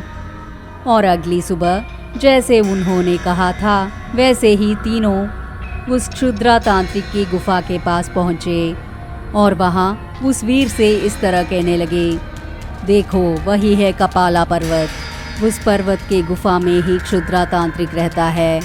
तुम जिस शक्तिपीठ को तलाश रहे हो वो भी उसी गुफा में है, लेकिन उस शक्तिपीठ को प्राप्त करने के लिए तुम्हें तांत्रिक क्षुद्रा को मारकर तुम्हें उसके शरीर से उसके दिल को बाहर निकालकर उसी के सामने रखना होगा। ऐसा करने से ही उसकी जान तुम्हारे कब्जे में आएगी। और फिर कोई चारा ना होने की वजह से उसने शक्तिपीठ को कहाँ पर छुपाया है उसके बारे में बताएगा। अगर ज़रा भी चूक हुई तो वो मर जाएगा और फिर किसी को भी वो शक्तिपीठ कहाँ पर है पता ही नहीं चलेगा। अब तुम एक लाश की तरह पड़े रहना और तुम्हारी बलि देने के लिए तुम्हें वहाँ लेके जाएंगे। उसके बाद हमने जैसा कहा वैसे करो। इस तरह उन दोनों ने कहा। जैसे उन्होंने कहा वैसे ही वो वीर लाश की तरह पड़ा रहा और वो दोनों उसे उस गुफा के पास लेके गए। क्षुद्रा, आपके आदेशानुसार हमने उस लड़के को मारकर आपके पास लेके आए। अब तुम इसकी बलि दे सकते हो। ये सुनकर क्षुद्रा इस तरह कहने लगा, भला मैं प्रसन्न हुआ। तुम लोगों की धैर्य साहस को देखकर मैं बहुत ही प्रसन्न हुआ। ये मुझे मारेगा। मैं इसकी टुकड़े टुकड़े करके मैं अपनी देवता को भोग चढ़ाऊंगा। इस तरह वो जोर से हंसने लगा और क्षुद्रा जब वो आंख बंद करके प्रार्थना कर रहा था तब वो वीर उठकर उन दो रक्षक भटों की दी हुई अत्यंत शक्तिशाली तलवार की इस्तेमाल करके उस क्षुद्रा तांत्रिक की दिल को चीर दिया और फिर उस क्षुद्रा तांत्रिक की दिल को बाहर निकालकर उसी के सामने रख दिया। तब क्षुद्रा ने कहा, नहीं नहीं, मुझे दया करके मारो मत, मुझे छोड़ दो। अगर मेरे दिल को और भी कस के पकड़ा तो मैं मर जाऊंगा। मेरी जान उसी दिल के अंदर है। अगर मैं मर गया तो मैं फिर से जन्म नहीं ले पाऊंगा, इसलिए उसे कुछ मत करो। तुम्हें क्या चाहिए बताओ। क्षुद्रा की गिड़गिड़ाहट को सुनकर उस शूरवीर ने कहा, बताओ उस मंदिर के शक्तिपीठ को तूने कहाँ छुपाया है, तभी मैं तुम्हारे दिल को वापस दूंगा और तुम्हारी जान को बख्श दूंगा। तब क्षुद्रा ने कहा, ठीक है, मैंने शक्तिपीठ को कहाँ पर छुपाया है बताता हूँ। मैंने शक्तिपीठ को इसी गुफा में रह रही बहुल सर्प के पेट के अंदर छुपाया है। तुम उस सर्प से लड़कर उसे हराकर उसके पेट से शक्तिपीठ को निकाल लेना। कृपा करके मेरी दिल को वापस दे दो। इस तरह क्षुद्रा तांत्रिक गिड़गिड़ा रहा था। उस शक्तिपीठ को वापस लेकर आने तक तुम्हारा दिल मेरे ही पास रहेगा, तब तक तुम यहीं पर बंदी बनकर रहो। ऐसा कहकर उन तीनों ने मिलकर क्षुद्रा तांत्रिक को एक माया पेटी के अंदर बंद करके चले गए। उस गुफा में अंधेरा ही अंधेरा था। कहीं से उस बहुल सर्प की ढसने की आवाजें उन्हें सुनाई देने लगी। देखो वो वहां पर है, तुम उस सांप को हराकर उसके पेट से शक्तिपीठ को बाहर निकालना। इस सांप के जीभ में विष नहीं होता है, उसकी नेत्रों में विष होता है। उसकी नेत्रों से बचते हुए तुम्हें संभल के जाना होगा। इस तरह उसने कहा। तभी वो सांप विष को बाहर निकालते हुए उस वीर के पास आ रही थी। उससे बचते हुए एकदम से अचानक उस सांप के मुंह में कूद गया और फिर उसके पेट को चीरते हुए शक्तिपीठ को बाहर लाया। इस तरह सर्प के पेट को चीरने की वजह से वो सर्प वही के वही मर गई। उस शक्तिपीठ को देखकर वो शूरवीर बहुत प्रसन्न हुआ। मेरी मेहनत रंग लाई है, मेरी माँ जिंदा हो जाएंगी और तो और वो गांव भी फिर से खुशहाल हो जाएगा। इस तरह वो मन ही मन सोचकर खुश हो रहा था। मैं आपकी सहायता को कभी नहीं भूल पाऊंगा, इसलिए बहुत बहुत धन्यवाद। इस तरह उसने उन दोनों को धन्यवाद दिया और फिर तांत्रिक के पास आकर तुम्हारा दिल वापस कभी नहीं मिलेगा। तुम इस गुफा में इसी पेटी में बंद होकर सड़ते रहोगे। हमने तुम्हारे दिल को इसी गुफा के अंदर एक बहुत ही रहस्यमय जगह में छुपा के रखा है। ऐसा कहकर वो तीनों वहां से बाहर आ गए और तब से उस क्षुद्रा तांत्रिक की शरीर उसी गुफा के अंदर रह गई। आखिरकार वो तीनों गांव के पास आ पहुंचे।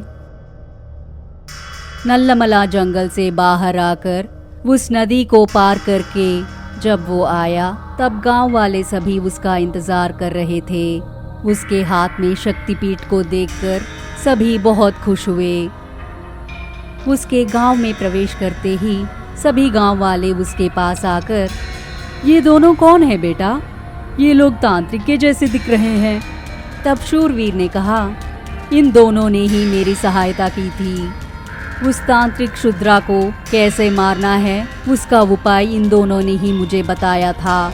ये दोनों बहुत अच्छे हैं। ये दोनों बहुत समय से उस क्षुद्रा तांत्रिक के पास गुलाम की तरह जी रहे थे। अब इन दोनों को भी मुक्ति मिली है। चलो चलते हैं।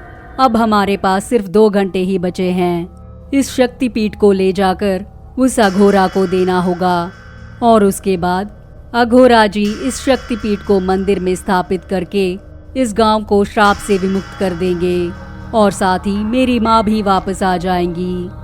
और फिर सभी गांव वाले मिलकर उस शूरवीर को उठाकर खुशी खुशी वापस गांव के अंदर आने लगे। शूरवीर के लाए हुए उस शक्तिपीठ को देखकर अघोरा बहुत खुश हुए थे। तुम एक कारण जन्मी हो। तुमने इस गांव के साथ साथ इस गांव के पास वाले गांवों को भी तुमने बचाया है। तुम इस गांव के लिए एक वरदान हो। तुम्हारी वजह से इस गांव को बहुत भलाई हुई है। और इतना ही नहीं, तुम्हारे इस साहस भरे काम को सबको याद रखनी चाहिए। इसके लिए गांव वालों को हर पौर्णमी के रात को उत्सव मनाते हुए तुम्हें मंदिर के पास लेकर आना होगा और उस शक्तिपीठ की पूजा तुम्हें ही करनी होगी। ऐसा करने से ही तुमने जो काम किया है उसका सत्फल मिलेगा। और तो और आज पौर्णमी है और आज ही रात को इस शक्तिपीठ को मंदिर में स्थापित करेंगे। हमें जल्दी से जाकर इस शक्तिपीठ को मंदिर में स्थापित करना होगा, वरना वो मंदिर कुछ ही समय में धरती के अंदर पूरी तरह से चली जाएगी। चलिए, ज़्यादा समय नहीं है, जल्दी से निकलते हैं। और फिर सभी मिलकर उस शक्तिपीठ को वापस मंदिर में स्थापित कर दिया। ऐसा करते ही आधा मंदिर जो धरती के अंदर चला गया था वो वापस अपनी जगह पर आ गई। ये देखकर सभी गांव वाले भक्ति के साथ हाथ जोड़कर भगवान की प्रार्थना करने लगे। तब अघोरा ने कहा, जैसे हमने सोचा था वैसे ही हो रहा है। आज रात के 12 बजे के समय चंद्र की किरणें इस मंदिर पर गिरेंगी। गांव वाले सभी दर्शन करने के लिए आ जाओ। इस तरह अघोरा ने गांव वालों से कहा और जैसे उन्होंने कहा था वैसे ही चंद्रमा की किरणें उस मंदिर पर पड़ने लगी। ये देखकर गांव वाले सभी बहुत खुश हुए। अब हमारी मंदिर की प्रतिष्ठा वापस आ गई है और हमारे गांव में सब कुछ अच्छा ही होगा। इस तरह सभी गांव वाले सोच रहे थे। और उसके बाद उस शूरवीर की माता को चंद्र किरणों के नीचे बिठा दिया। ऐसे करते ही उनकी पूर्व रूप उन्हें वापस मिल गई। ये सब देखकर गांव वाले सभी आनंद आश्चर्य में डूब गए। आज से हमारे गांव में कोई भी मरेगा नहीं और साथ ही हमारे मंदिर को देखने के लिए पास के गांव वाले भी आएंगे। ऐसा सोचकर वो सभी खुश हो रहे थे। अघोरा भी गांव की पूर्व वैभव को देखकर बहुत खुश हुए। ये सब उस शूरवीर की वजह से ही हुआ था, इसलिए गांव वाले सभी उसकी प्रशंसा में ताली बजाने लगे। और वो माँ भी अपनी बच्चे की वीरता को देखकर बहुत खुश हुई। मेरा बच्चा पैदा होते ही वीर बन गया। इतने सारे लोगों का प्यार इसे मिला और इसने पूरे गांव को ही बचा लिया है। इस तरह सोचकर वो माँ खुश हो रही थी और उस दिन से गांव वाले सभी सुख समृद्धि के साथ जीने लगे। और इतना ही नहीं, पास के गांव वाले भी पहले की तरह मंदिर की दर्शन करने के लिए गांव आने लगे। उस दृश्य को देखने में नेत्रानंद मिलता था। दैव शक्ति के सामने दुष्ट शक्ति हमेशा हार जाती है। इस बात को इन लोगों ने साबित कर दिया। गांव से बहुत दूर वाले उस पर्वत की गुफा में बंद किए गए उस तांत्रिक की आत्मा बदले की आग में जल रही थी। उस तांत्रिक की शरीर को उस युवक ने टुकड़े टुकड़े करके उसी गुफा में दफना दिया था। कई साल वहीं पर रहने की वजह से उस तांत्रिक का शरीर सड़ चुका था। इसीलिए उसकी आत्मा अंगारों की तरह बदले की भावना में जल रही थी। और तभी एक रोज रात को भूख से तड़प रही एक सियार उस गुफा की ओर आकर उस तांत्रिक के सर को दफनाए हुए जगह को वो सियार अपने पैरों से मिट्टी को खोदने लगी। इस तरह खोदने के बाद उस सियार को तांत्रिक का सर मिला। वो सियार उसकी खोपड़ी को लेकर पूरे जंगल में चलते हुए उस गांव के बाहर तांत्रिक के सर को रखकर चली गई। और दूसरी तरफ उस तांत्रिक की आत्मा उसके पूर्व रूप को पाने के लिए एक प्रेत आत्मा बनकर बदले की आग में जल रहा था। उसका सर अब बाहर निकल गया, इसलिए वो बहुत खुश था। मैं फिर से जन्म ले पाऊंगा। मेरी मौत के लिए जो भी जिम्मेदार हैं उन्हें कभी नहीं छोड़ूंगा। इस तरह बहुत खुश होकर सियार से छोड़ी हुई उसकी खोपड़ी के अंदर उसकी आत्मा प्रवेश कर गई। वो खोपड़ी गांव के बाहर वाले झाड़ियों में पड़ा हुआ था और दूसरी तरफ वो गांव उस तांत्रिक के मरने के बाद सस्य श्यामल और हरियाली के साथ बहुत ही खुशहाल था। उस गांव के सभी लोग खेती का काम करते हुए बहुत खुशी से रह रहे थे। और इतना ही नहीं, हमेशा की ही तरह वो गांव वाले और आसपास के गांव वाले भी पौर्णमी के रात उस गांव के मंदिर को दर्शन करने आए थे, क्योंकि पहले की ही तरह उस मंदिर के ऊपर चंद्र की किरणें गिरने लगी। इस अद्भुत दृश्य को देखने के लिए पहले की ही तरह बहुत से लोग आए थे और वो सभी लोग पौर्णमी के रात को एक उत्सव की तरह मना रहे थे। इस तरह उस गांव के सभी लोग सुख समृद्धि के साथ जी रहे थे। और दूसरी तरफ जहां पर उस तांत्रिक की खोपड़ी गिरी थी वहां पर लोगों का आना जाना होता था और वो खोपड़ी वहां आने वाले लोगों से इस तरह कहती थी, ओ मानव, क्या मेरी मदद करोगे? मैं बदले में आपके लिए कुछ भी करूंगा। कृपा करके बस एक सहायता कीजिए। इस तरह उस तांत्रिक की बातें सुनाई देती थी, लेकिन वहां जा रहे लोगों को वहां पर कौन है ये पता नहीं था, इसलिए वो सभी डर के भाग जाते थे। लेकिन सोमाराव नाम का व्यक्ति जब उस तरफ आ रहा था तब हमेशा की तरह वो खोपड़ी बोलने लगी। ये सुनकर सोमाराव, हाँ, यहाँ तो कोई नहीं है, तो फिर कौन बात कर रहा है? ऐसा सोचकर जब वो इधर उधर देखता है तब उसके सामने वाली झाड़ियों में उस खोपड़ी को देखता है। ये देखकर, अरे बाप रे, भूत भूत बात कर रही है मुझसे। इस तरह वो जोर जोर से चिल्ला रहा था। तब तांत्रिक ने कहा, पागल कहीं के, मैं भूत नहीं हूँ, मैं भी तुम्हारे ही जैसे एक मानव हूँ। मेरी एक सहायता करोगे तो मैं तुम जो चाहते हो वो दूंगा। मेरा यकीन करो, मेरी बस एक सहायता करो। इस तरह वो खोपड़ी सोमाराव से विनती करती है। तब सोमाराव ने कहा, मैं और तुम्हारी सहायता करूं? तुम एक भूत हो और कहीं तुम मुझे मारकर खा जाओगे तो? नहीं नहीं, मुझे कुछ नहीं चाहिए, इसलिए मुझे छोड़ दो।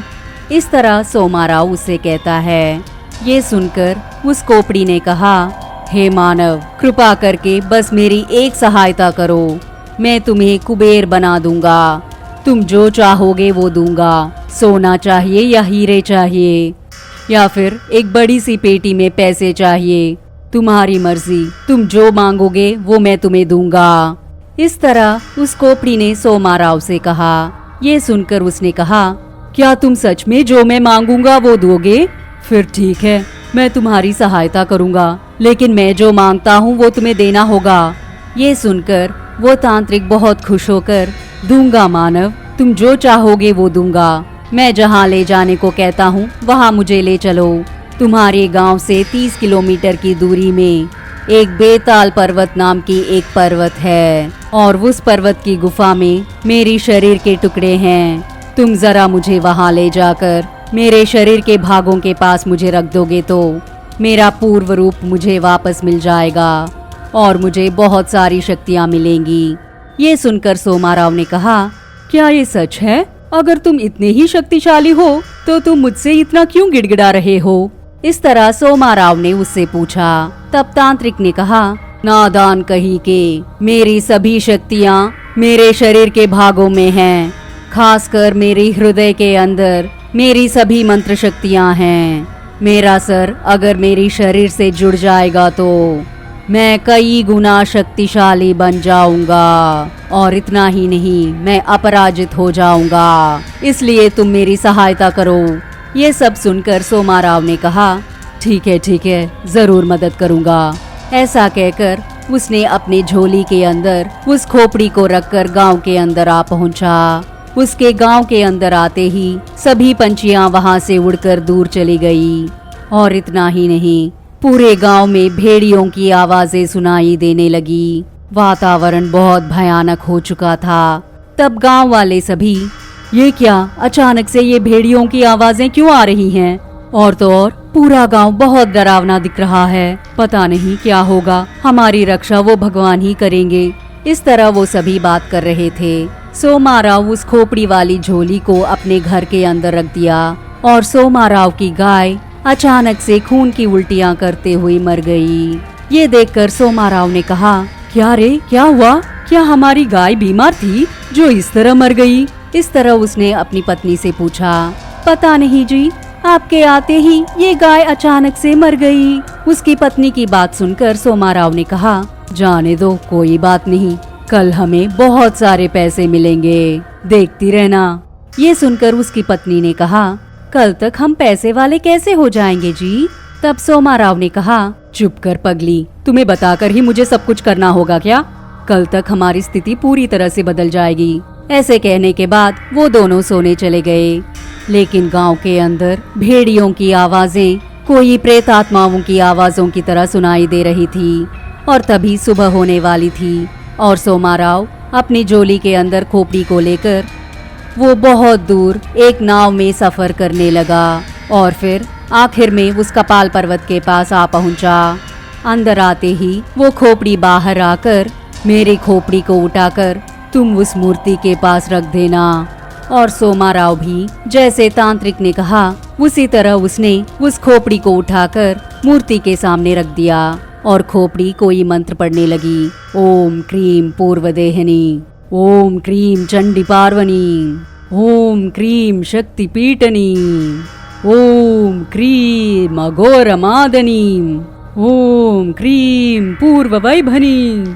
इस तरह मंत्रों का जाप करते ही सभी शरीर के भाग एक के बाद एक जुड़कर तांत्रिक के पूर्व रूप में आ गई, और फिर तांत्रिक बहुत जोर से हंसते हुए मुझसे बड़ा वीर इस धरती में कोई नहीं है और मैं उस शक्तिपीठ को फिर से हासिल करके रहूंगा।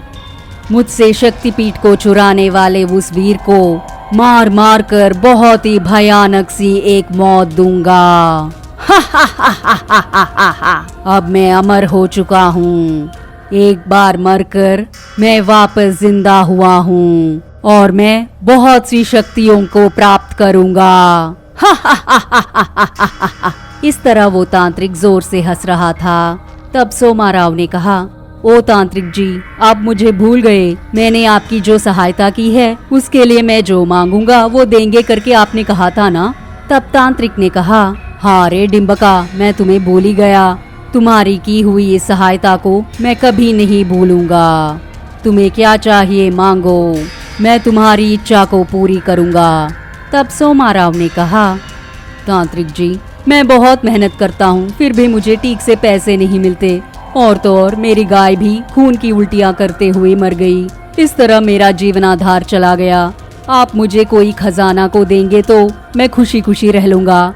ये सुनकर तांत्रिक ने कहा, ओ नादान कही के, थोड़ा सा खजाना क्यों, मैं तुम्हें कुबेर बना दूंगा। ऐसा कहकर उसके सामने हीरे जवाहरात और पैसों से भरी बोरियों को प्रकट करवाता है। ये देखकर सोमाराव, अरे बाप रे, इतने सारे पैसे और सोना मैंने अपनी जिंदगी में कभी नहीं देखा। ये सब ले जाकर मैं अपनी पत्नी को दूंगा तो वो बहुत खुश हो जाएगी। ठीक है स्वामी जी, आपको कभी भी मुझसे कोई सहायता चाहिए तो मैं जरूर आपके लिए करूंगा।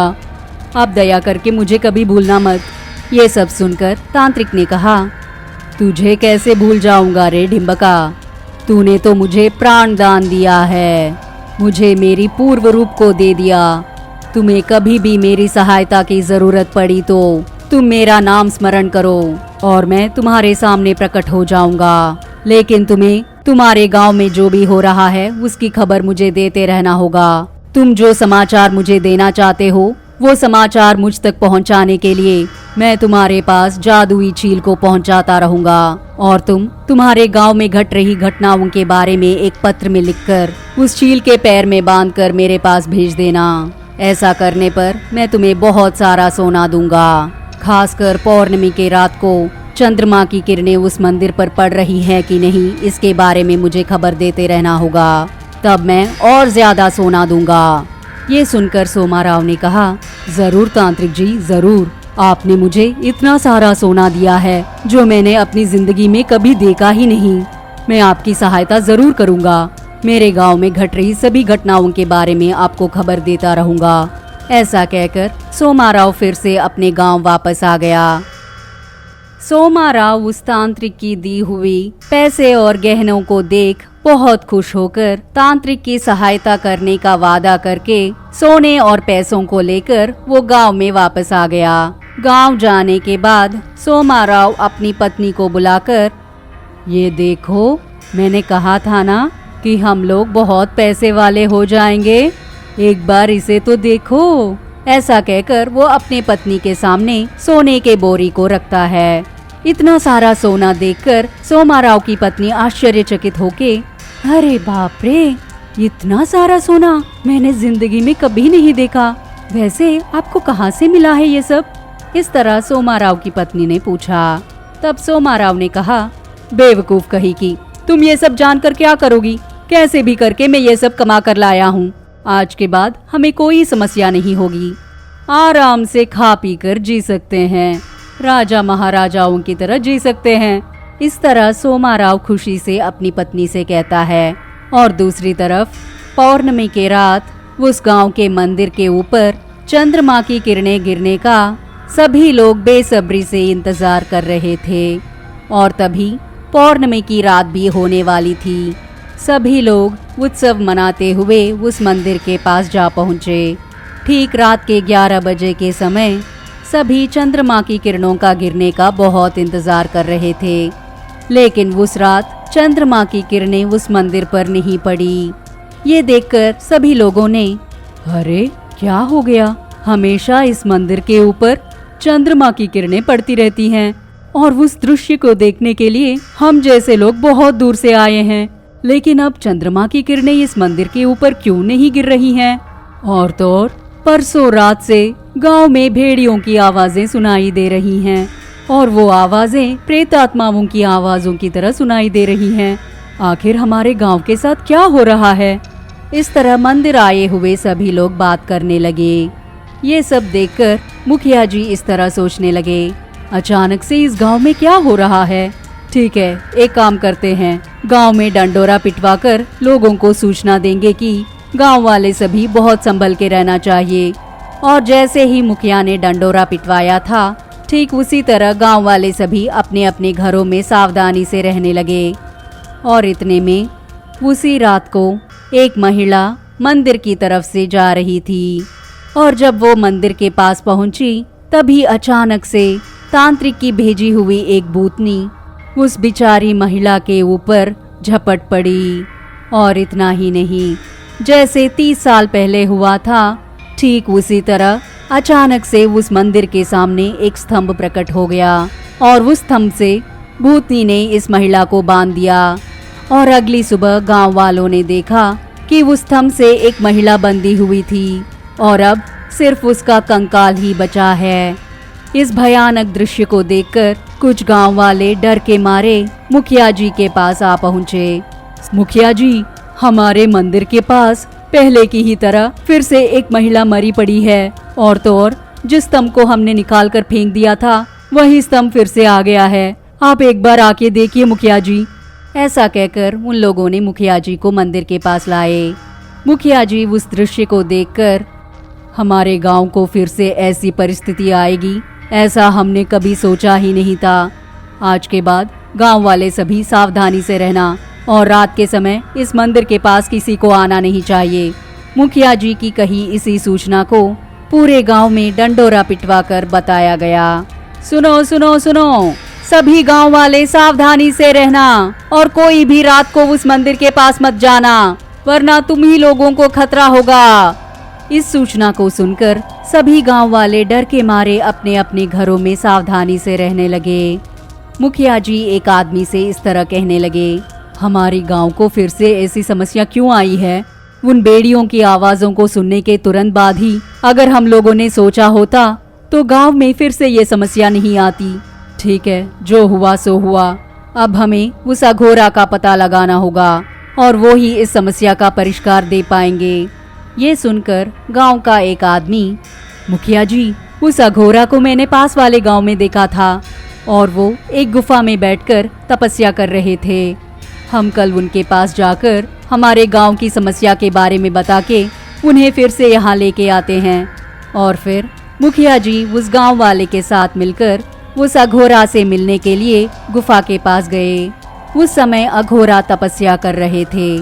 फिर भी मुखिया जी अघोरा के पास जाकर, बाबा नमस्कार, हम पास वाले गांव से आए हैं। कुछ सालों पहले आपने हमारे गांव की समस्या को दूर किया था और अब फिर से हमारे गांव में वही समस्या आ पड़ी है। थोड़ा हम पर दया करके हमारी मदद कीजिए बाबा।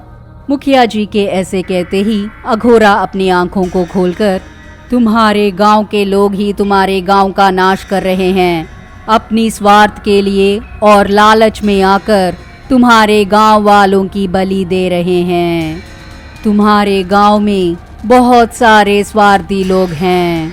ऐसे लोगों की वजह से ही ये समस्या वापस आई है। ठीक है, अभी इसी वक्त तुम्हारे गांव चलते हैं। और फिर मुखिया जी अघोरा को लेकर वापस उनके गांव लौटकर आ रहे थे। सियार ने तांत्रिक की खोपड़ी को जिस जगह से निकाला था, ठीक उसी जगह पर अघोरा जी रुक गए। इसी जगह पर उस अदृश्य शक्ति को फिर से जिंदगी मिली है। अब वो शक्ति साधारण शक्ति नहीं रही, वो अत्यंत शक्तिशाली हो गई है। अब उस शक्ति को काबू में करना किसी भी इंसान की बस की बात नहीं रही। एक बार मर के वापस जिंदा होने वाले के पास अतीत शक्तियां आ जाती हैं। अब इस गांव में जो भी मौतें हो रही हैं वो सब उसी वजह से हो रही हैं। इसी जगह से आप ही के गांव के एक गांव वाला उस भूत को तुम्हारे गांव के अंदर लेके आया है। अब हमें पता करना होगा कि वो कौन है। उसको पहचानने के बाद हम इस समस्या का थोड़ा बहुत परिष्कार कर सकते हैं। ये सब सुनकर मुखिया जी इस तरह सोचने लगे, अभी के अभी इस गांव में उस व्यक्ति को कैसे ढूंढें? ये बहुत ही मुश्किल काम होगा। मुखिया जी जब इस तरह सोच रहे थे, तब उनके साथ आया हुआ वो गांव वाला इस तरह कहने लगा, मुखिया जी, मेरी एक सुझाव है। क्यों ना हम पिछले कुछ दिनों से अजीब से बर्ताव करने वाले उस इंसान के बारे में पूरे गांव में पूछताछ करें। ये सुनकर मुखिया जी ने कहा, ऐसी व्यक्ति को जल्दी से ढूंढकर मेरे सामने लेकर आओ। अगली सुबह को सभी लोगों ने बहुत कोशिश की, लेकिन वो लोग ऐसी आदमी का पता नहीं लगा पाए। और दूसरी तरफ मंदिर के तालाब का पानी पूरी तरह से लाल हो गया था। और इतना ही नहीं, वो पानी तालाब में से बाहर निकलकर पूरे गांव में भर गया। वो दिखने में खून की तरह बहुत ही भयानक था। ये देखकर सभी गांव वाले बहुत डरकर कब क्या हो जाएगा इसी चिंता से ग्रसित होकर अपने अपने जानों को मुट्ठी में लेकर जी रहे थे। लेकिन अघोरा उस मंदिर के पास कुछ पूजाएं करने लगे और उसी वक्त मुखिया जी के साथ पिछली बार जिसने गांव की रक्षा किया था वो आदमी भी वहां आया था और वो शूरवीर अघोरा से इस तरह कहने लगा, स्वामी, हमारे गांव को फिर से कौन सी समस्या आ पड़ी है। ये सुनकर अघोरा उस शूरवीर से इस तरह कहा, तुमने उस तांत्रिक की पूरी तरह से संहार किया है कि नहीं। तब शूरवीर ने कहा, मैंने पूरी तरह से संहार किया था स्वामी। उसके सर को भी एक पत्थर के नीचे दफना कर आया था और उसके दिल को एक पेटी में बंद करके आया था। तब अघोरा ने कहा, तुमने बहुत बड़ी गलती कर दी है। उसके शरीर को वहीं पर छोड़कर तुमने बहुत बड़ी गलती की है। उसका शरीर पूरी तरह से नष्ट हो जाता तो उसकी आत्मा फिर से उसके अंदर नहीं घुस पाती और वो आत्मा यहीं पर घुट घुट कर मर जाती। लेकिन तुमने उसके सर को एक पत्थर के नीचे दफना दिया जिसे किसी जीव ने बाहर निकाल दिया होगा। और इतना ही नहीं, मरकर वापस जिंदा होने की वजह से उसके पास अब अतीत शक्तियां आ चुकी हैं। अब उसे हराना किसी इंसान की बस की बात नहीं है। इस तरह अघोरा जी उस शूरवीर से कहते हैं। गांव के बिगड़े हालात को देखकर वो अघोरा जी उन गांव वालों से बहुत ही चिंतित होकर इस तरह कहने लगे, अब हम कुछ नहीं कर सकते हैं। अगर हम ऐसे ही छोड़ दिया तो परिस्थितियां और बिगड़ जाएंगी। ये हालात और ना बिगड़े, इसके लिए मैं जो कहता हूँ वो काम कीजिए। मंत्र सिद्धि प्राप्त हुई इस नींबू को मैं तुम्हें देता हूँ और फिर गांव के बीचों बीच इसे ले जाकर इसे आकाश की ओर फेंकिए और वो नींबू जिस घर के सामने गिरेगी उस घर के लोग ही द्रोही हैं और फिर उन लोगों को बंदी बनाकर यहाँ लेकर आओ। अघोरा के ऐसे कहते ही वो शूरवीर उस गांव के बीचों बीच जाकर उस मंत्र सिद्ध नींबू को आकाश की ओर फेंक देता है और वो नींबू उड़ते हुए जाकर वो सोमाराव के घर के सामने गिर गई। ये देखकर वो शूरवीर बहुत ही क्रोधावेश में आकर सोमाराव को बंदी बना के अघोरा के सामने लेकर आता है। उसे देखकर अघोरा ने कहा, नीच मानव, तूने क्या किया है? हमारे गांव के अंदर फिर से उस तांत्रिक को क्यों प्रवेश करवाया है, बताओ। इस तरह अघोरा क्रोधावेश से पूछता है। तब सोमाराव ने कहा, बाबा, मैंने उस तांत्रिक को नहीं लाया था। ऐसा आपको किसने बताया है? मैं निर्दोष हूँ। तब अघोरा ने कहा, तुझे पता चले बगैर ही ये सब कुछ तुम्हारे ही द्वारा हो गया है, लेकिन वो अब कहाँ पर है इस बात की जानकारी तुम्हें हमें देनी होगी। ये सुनकर सोमाराव बहुत डर गया। बाबा, जो कुछ भी हुआ है वो सब कुछ आपको बता देता हूँ। एक दिन शाम को जब मैं इस गांव में आ रहा था तब एक कोपड़ी मुझसे बात करने लगी। उसने मुझसे कहा था कि अगर मैं उसकी सहायता करूंगा तो वो मुझे बहुत सारा पैसा और सोना देगा। उस पैसे और सोने को पाने की लालच में आकर उसके कहे अनुसार मैंने उसकी खोपड़ी को गुफा के अंदर ले गया। वहां ले जाने के तुरंत बाद वो खोपड़ी कुछ मंत्रों को पढ़ने लगा। ऐसा करते ही वो तांत्रिक मेरे सामने आ गया और इसके लिए मुझे उसने बहुत सारा सोना और पैसे दिए थे। और तो और यहाँ पर जो भी हो रहा है इसकी खबर उसे देने के लिए मुझे कहा था, लेकिन अभी तक मैंने उसे कुछ बताया नहीं। ये सब सुनकर अघोरा ने कहा, ठीक है, तुमने जाने अनजाने में जो काम किया है उसकी वजह से इस गांव में फिर से डरावनी परिस्थितियां आ चुकी हैं। इस वजह से बहुत से लोगों की जान भी चली गई है। खैर, जो हुआ सो हुआ। मैं तुम्हारे ही द्वारा उस तांत्रिक का अंत कर देता हूँ। अब मैं जो कहता हूँ वो करो। तुम आज रात को उस तांत्रिक के पास जाकर उसे कहना कि इस गांव के मंदिर के ऊपर हमेशा की ही तरह चंद्रमा की किरणें गिरी हैं और साथ ही ये भी कहना कि पूरा गांव बहुत ही शांत है। उसके बाद मैं उसे देख लूँगा। इस तरह अघोरा ने उससे कहा और सोमाराव भी अघोरा के कहे अनुसार तांत्रिक के पास जाने लगा। और फिर अघोरा उस शूरवीर से इस तरह कहने लगे, हे शूरवीर, तुम्हें एक और काम करना होगा। तुम्हारे द्वारा की गई एक भूल की वजह से वो तांत्रिक वापस जिंदा हो गया है। आगे से ऐसा होना नहीं चाहिए। इस गांव से बहुत दूर बिना कोई जनसंचार के एक द्वीप है। उस द्वीप से कोई भी बाहर नहीं निकलता है। फिर भी अगर कोई बाहर निकलता है उसे उस द्वीप के लोग ही मार डालते हैं। और उस द्वीप में गर्नबंडेरा नाम का एक पेड़ है। तुम उस द्वीप में जाकर उस पेड़ की एक टहनी को तुम्हें यहाँ पर लेकर आना होगा। वो पेड़ बहुत ही पवित्र पेड़ है, इसलिए वो टहनी भी बहुत पवित्र होती है। देवी देवताएं भी उसी पेड़ की टहनी से यज्ञ किया करते थे। तुम मुझे वो टहनी दो और मैं उससे एक यज्ञ करूँगा। और फिर उस जलती हुई टहनी से उस तांत्रिक को मारेंगे तो वो अगले ही पल पाताल में चला जाएगा और उसे पुनर्जन्म भी नहीं मिलेगी। ये सुनकर शूरवीर ने कहा, ज़रूर गुरुजी, मैं अभी निकलता हूँ। ऐसा कहकर वो चला गया। अघोरा के कहे अनुसार सोमाराव उस तांत्रिक के पास जाकर, गुरुजी, बहुत बहुत धन्यवाद। मैं अपने गांव में जो भी हो रहा है वो सब मैं अच्छी तरह से देख रहा था और कल रात वो चंद्र की किरणें हमेशा की तरह उस मंदिर पर गिरी हैं और साथ ही गांव के सभी लोग बहुत खुश हैं। उन्हें कोई भी हानि नहीं पहुंची है। सोमाराव की कही इन बातों को सुनकर तांत्रिक ने कहा, क्या तुम्हारे गांव में अभी तक कोई भी समस्या नहीं आई? ऐसा हो ही नहीं सकता। मैंने जिस भूत को भेजा था वो भूत जरूर किसी की जान ले चुकी होगी। ठीक है, अगर तुम्हारी कही बात सच है तो मैं आज रात को ही तुम्हारे गांव में प्रवेश करके तुम्हारे पूरे गांव को सर्वनाश कर दूंगा। लेकिन तुम इस बात को किसी को मत बताना। अगर कहा तो मैं तुम्हारे सर को 1000 टुकड़े कर दूंगा। इस तरह तांत्रिक ने सोमाराव से कहा। तब सोमाराव ने कहा, ठीक है गुरुजी, मैं इस बात को किसी को नहीं बताऊंगा, तो मैं चलता हूँ स्वामी। ऐसा कहकर सोमाराव वहाँ से चला गया। और फिर गांव में आते ही सोमाराव अघोरा के पास आकर, बाबा, आपके कहे अनुसार ही मैंने किया और उस तांत्रिक ने कहा कि वो आज रात को इस गांव में प्रवेश करेगा और उसने ये भी कहा था कि वो इस गांव का सर्वनाश कर देगा। इस बारे में मुझे किसी को नहीं बताने के लिए कहा था, वरना वो मेरे सर के 1000 टुकड़े कर देगा।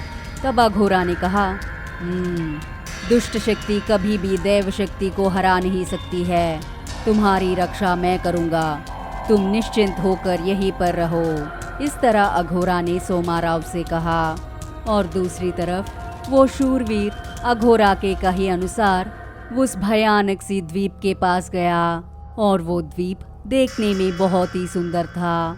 हर तरफ हरियाली और झरने थे और पानी के बीचों बीच वो द्वीप थी। और उस द्वीप में रहने वाले सभी लोग आदमखोर थे और उन आदमखोरों ने शूरवीर को देख लिया। शूरवीर को देखते ही उसकी ओर हथियार फेंकना शुरू कर दी। तब शूरवीर इस तरह सोचने लगा, मुझे किसी भी तरह इन लोगों से बचकर उस पेड़ के पास जाना होगा। इस तरह वो सोचते हुए उसने अघोरा का स्मरण करके इस तरह कहने लगा, बाबा, ये लोग बहुत खतरनाक हैं। ये सभी लोग मुझे मारने पर तुले हैं। कृपा करके मेरी सहायता कीजिए। शूरवीर के ऐसे कहते ही अघोरा अपने मन में एक मंत्र पढ़ने लगा और उसके अगले ही पल शूरवीर एक पंछी की तरह बदल गया। वो पंछी बनने के बाद उस द्वीप में प्रवेश करके उस गर्नबंडेरू पेड़ की टहनी को तोड़कर अपने मुंह में रख के वापस उड़ते हुए मंदिर के पास आ पहुंचा। ये सब देखकर गांव वाले सभी आश्चर्यचकित हो गए। अरे, ये पंछी कहाँ से आई है? ये कौन हो सकता है? और तो और ये उस पेड़ की टहनी को भी लेकर आई है। और तभी अघोरा अपने मन में इस तरह मंत्र पढ़ने लगा, ओम क्रीम सुवर्णाभरणम, ओम क्रीम पूर्व रूपे नमः। अघोरा के इस तरह मंत्र पढ़ते ही वो पंछी शूरवीर बन गया। ये सब देख गांव वाले सभी आश्चर्यचकित होकर, हे शूरवीर, तुम्हारी इस मदद को हम कभी नहीं भूलेंगे। बहुत बहुत धन्यवाद शूरवीर। इस तरह सभी कहने लगे और शूरवीर अघोरा से कहा, बाबा, आपको बहुत बहुत धन्यवाद। आपकी मदद से मैं उस द्वीप में जाकर उस पवित्र पेड़ की एक टहनी को तोड़कर यहाँ लेकर आया हूँ। ये लीजिएगा। अघोरा उस टहनी को देखकर इस तरह कहने लगा, बहुत अच्छे, और अब उस तांत्रिक की सारी खेल खत्म हो जाएगी। ऐसा कहकर अघोरा यज्ञ कुंड के पास उस पेड़ की टहनी को रख देता है और वो एक बड़ी सी लाल ज्वाला की तरह बन गई। और कुछ ही देर में रात के 1 बज गए थे और गांव वाले सभी उस मंदिर के पीछे छुपे हुए थे। और वो तांत्रिक ठीक रात के 1 बजे के समय पर उस मंदिर के सामने प्रकट हो गया। आज के बाद इस गांव के लोग एक पानी की बूंद भी नहीं पी पाएंगे।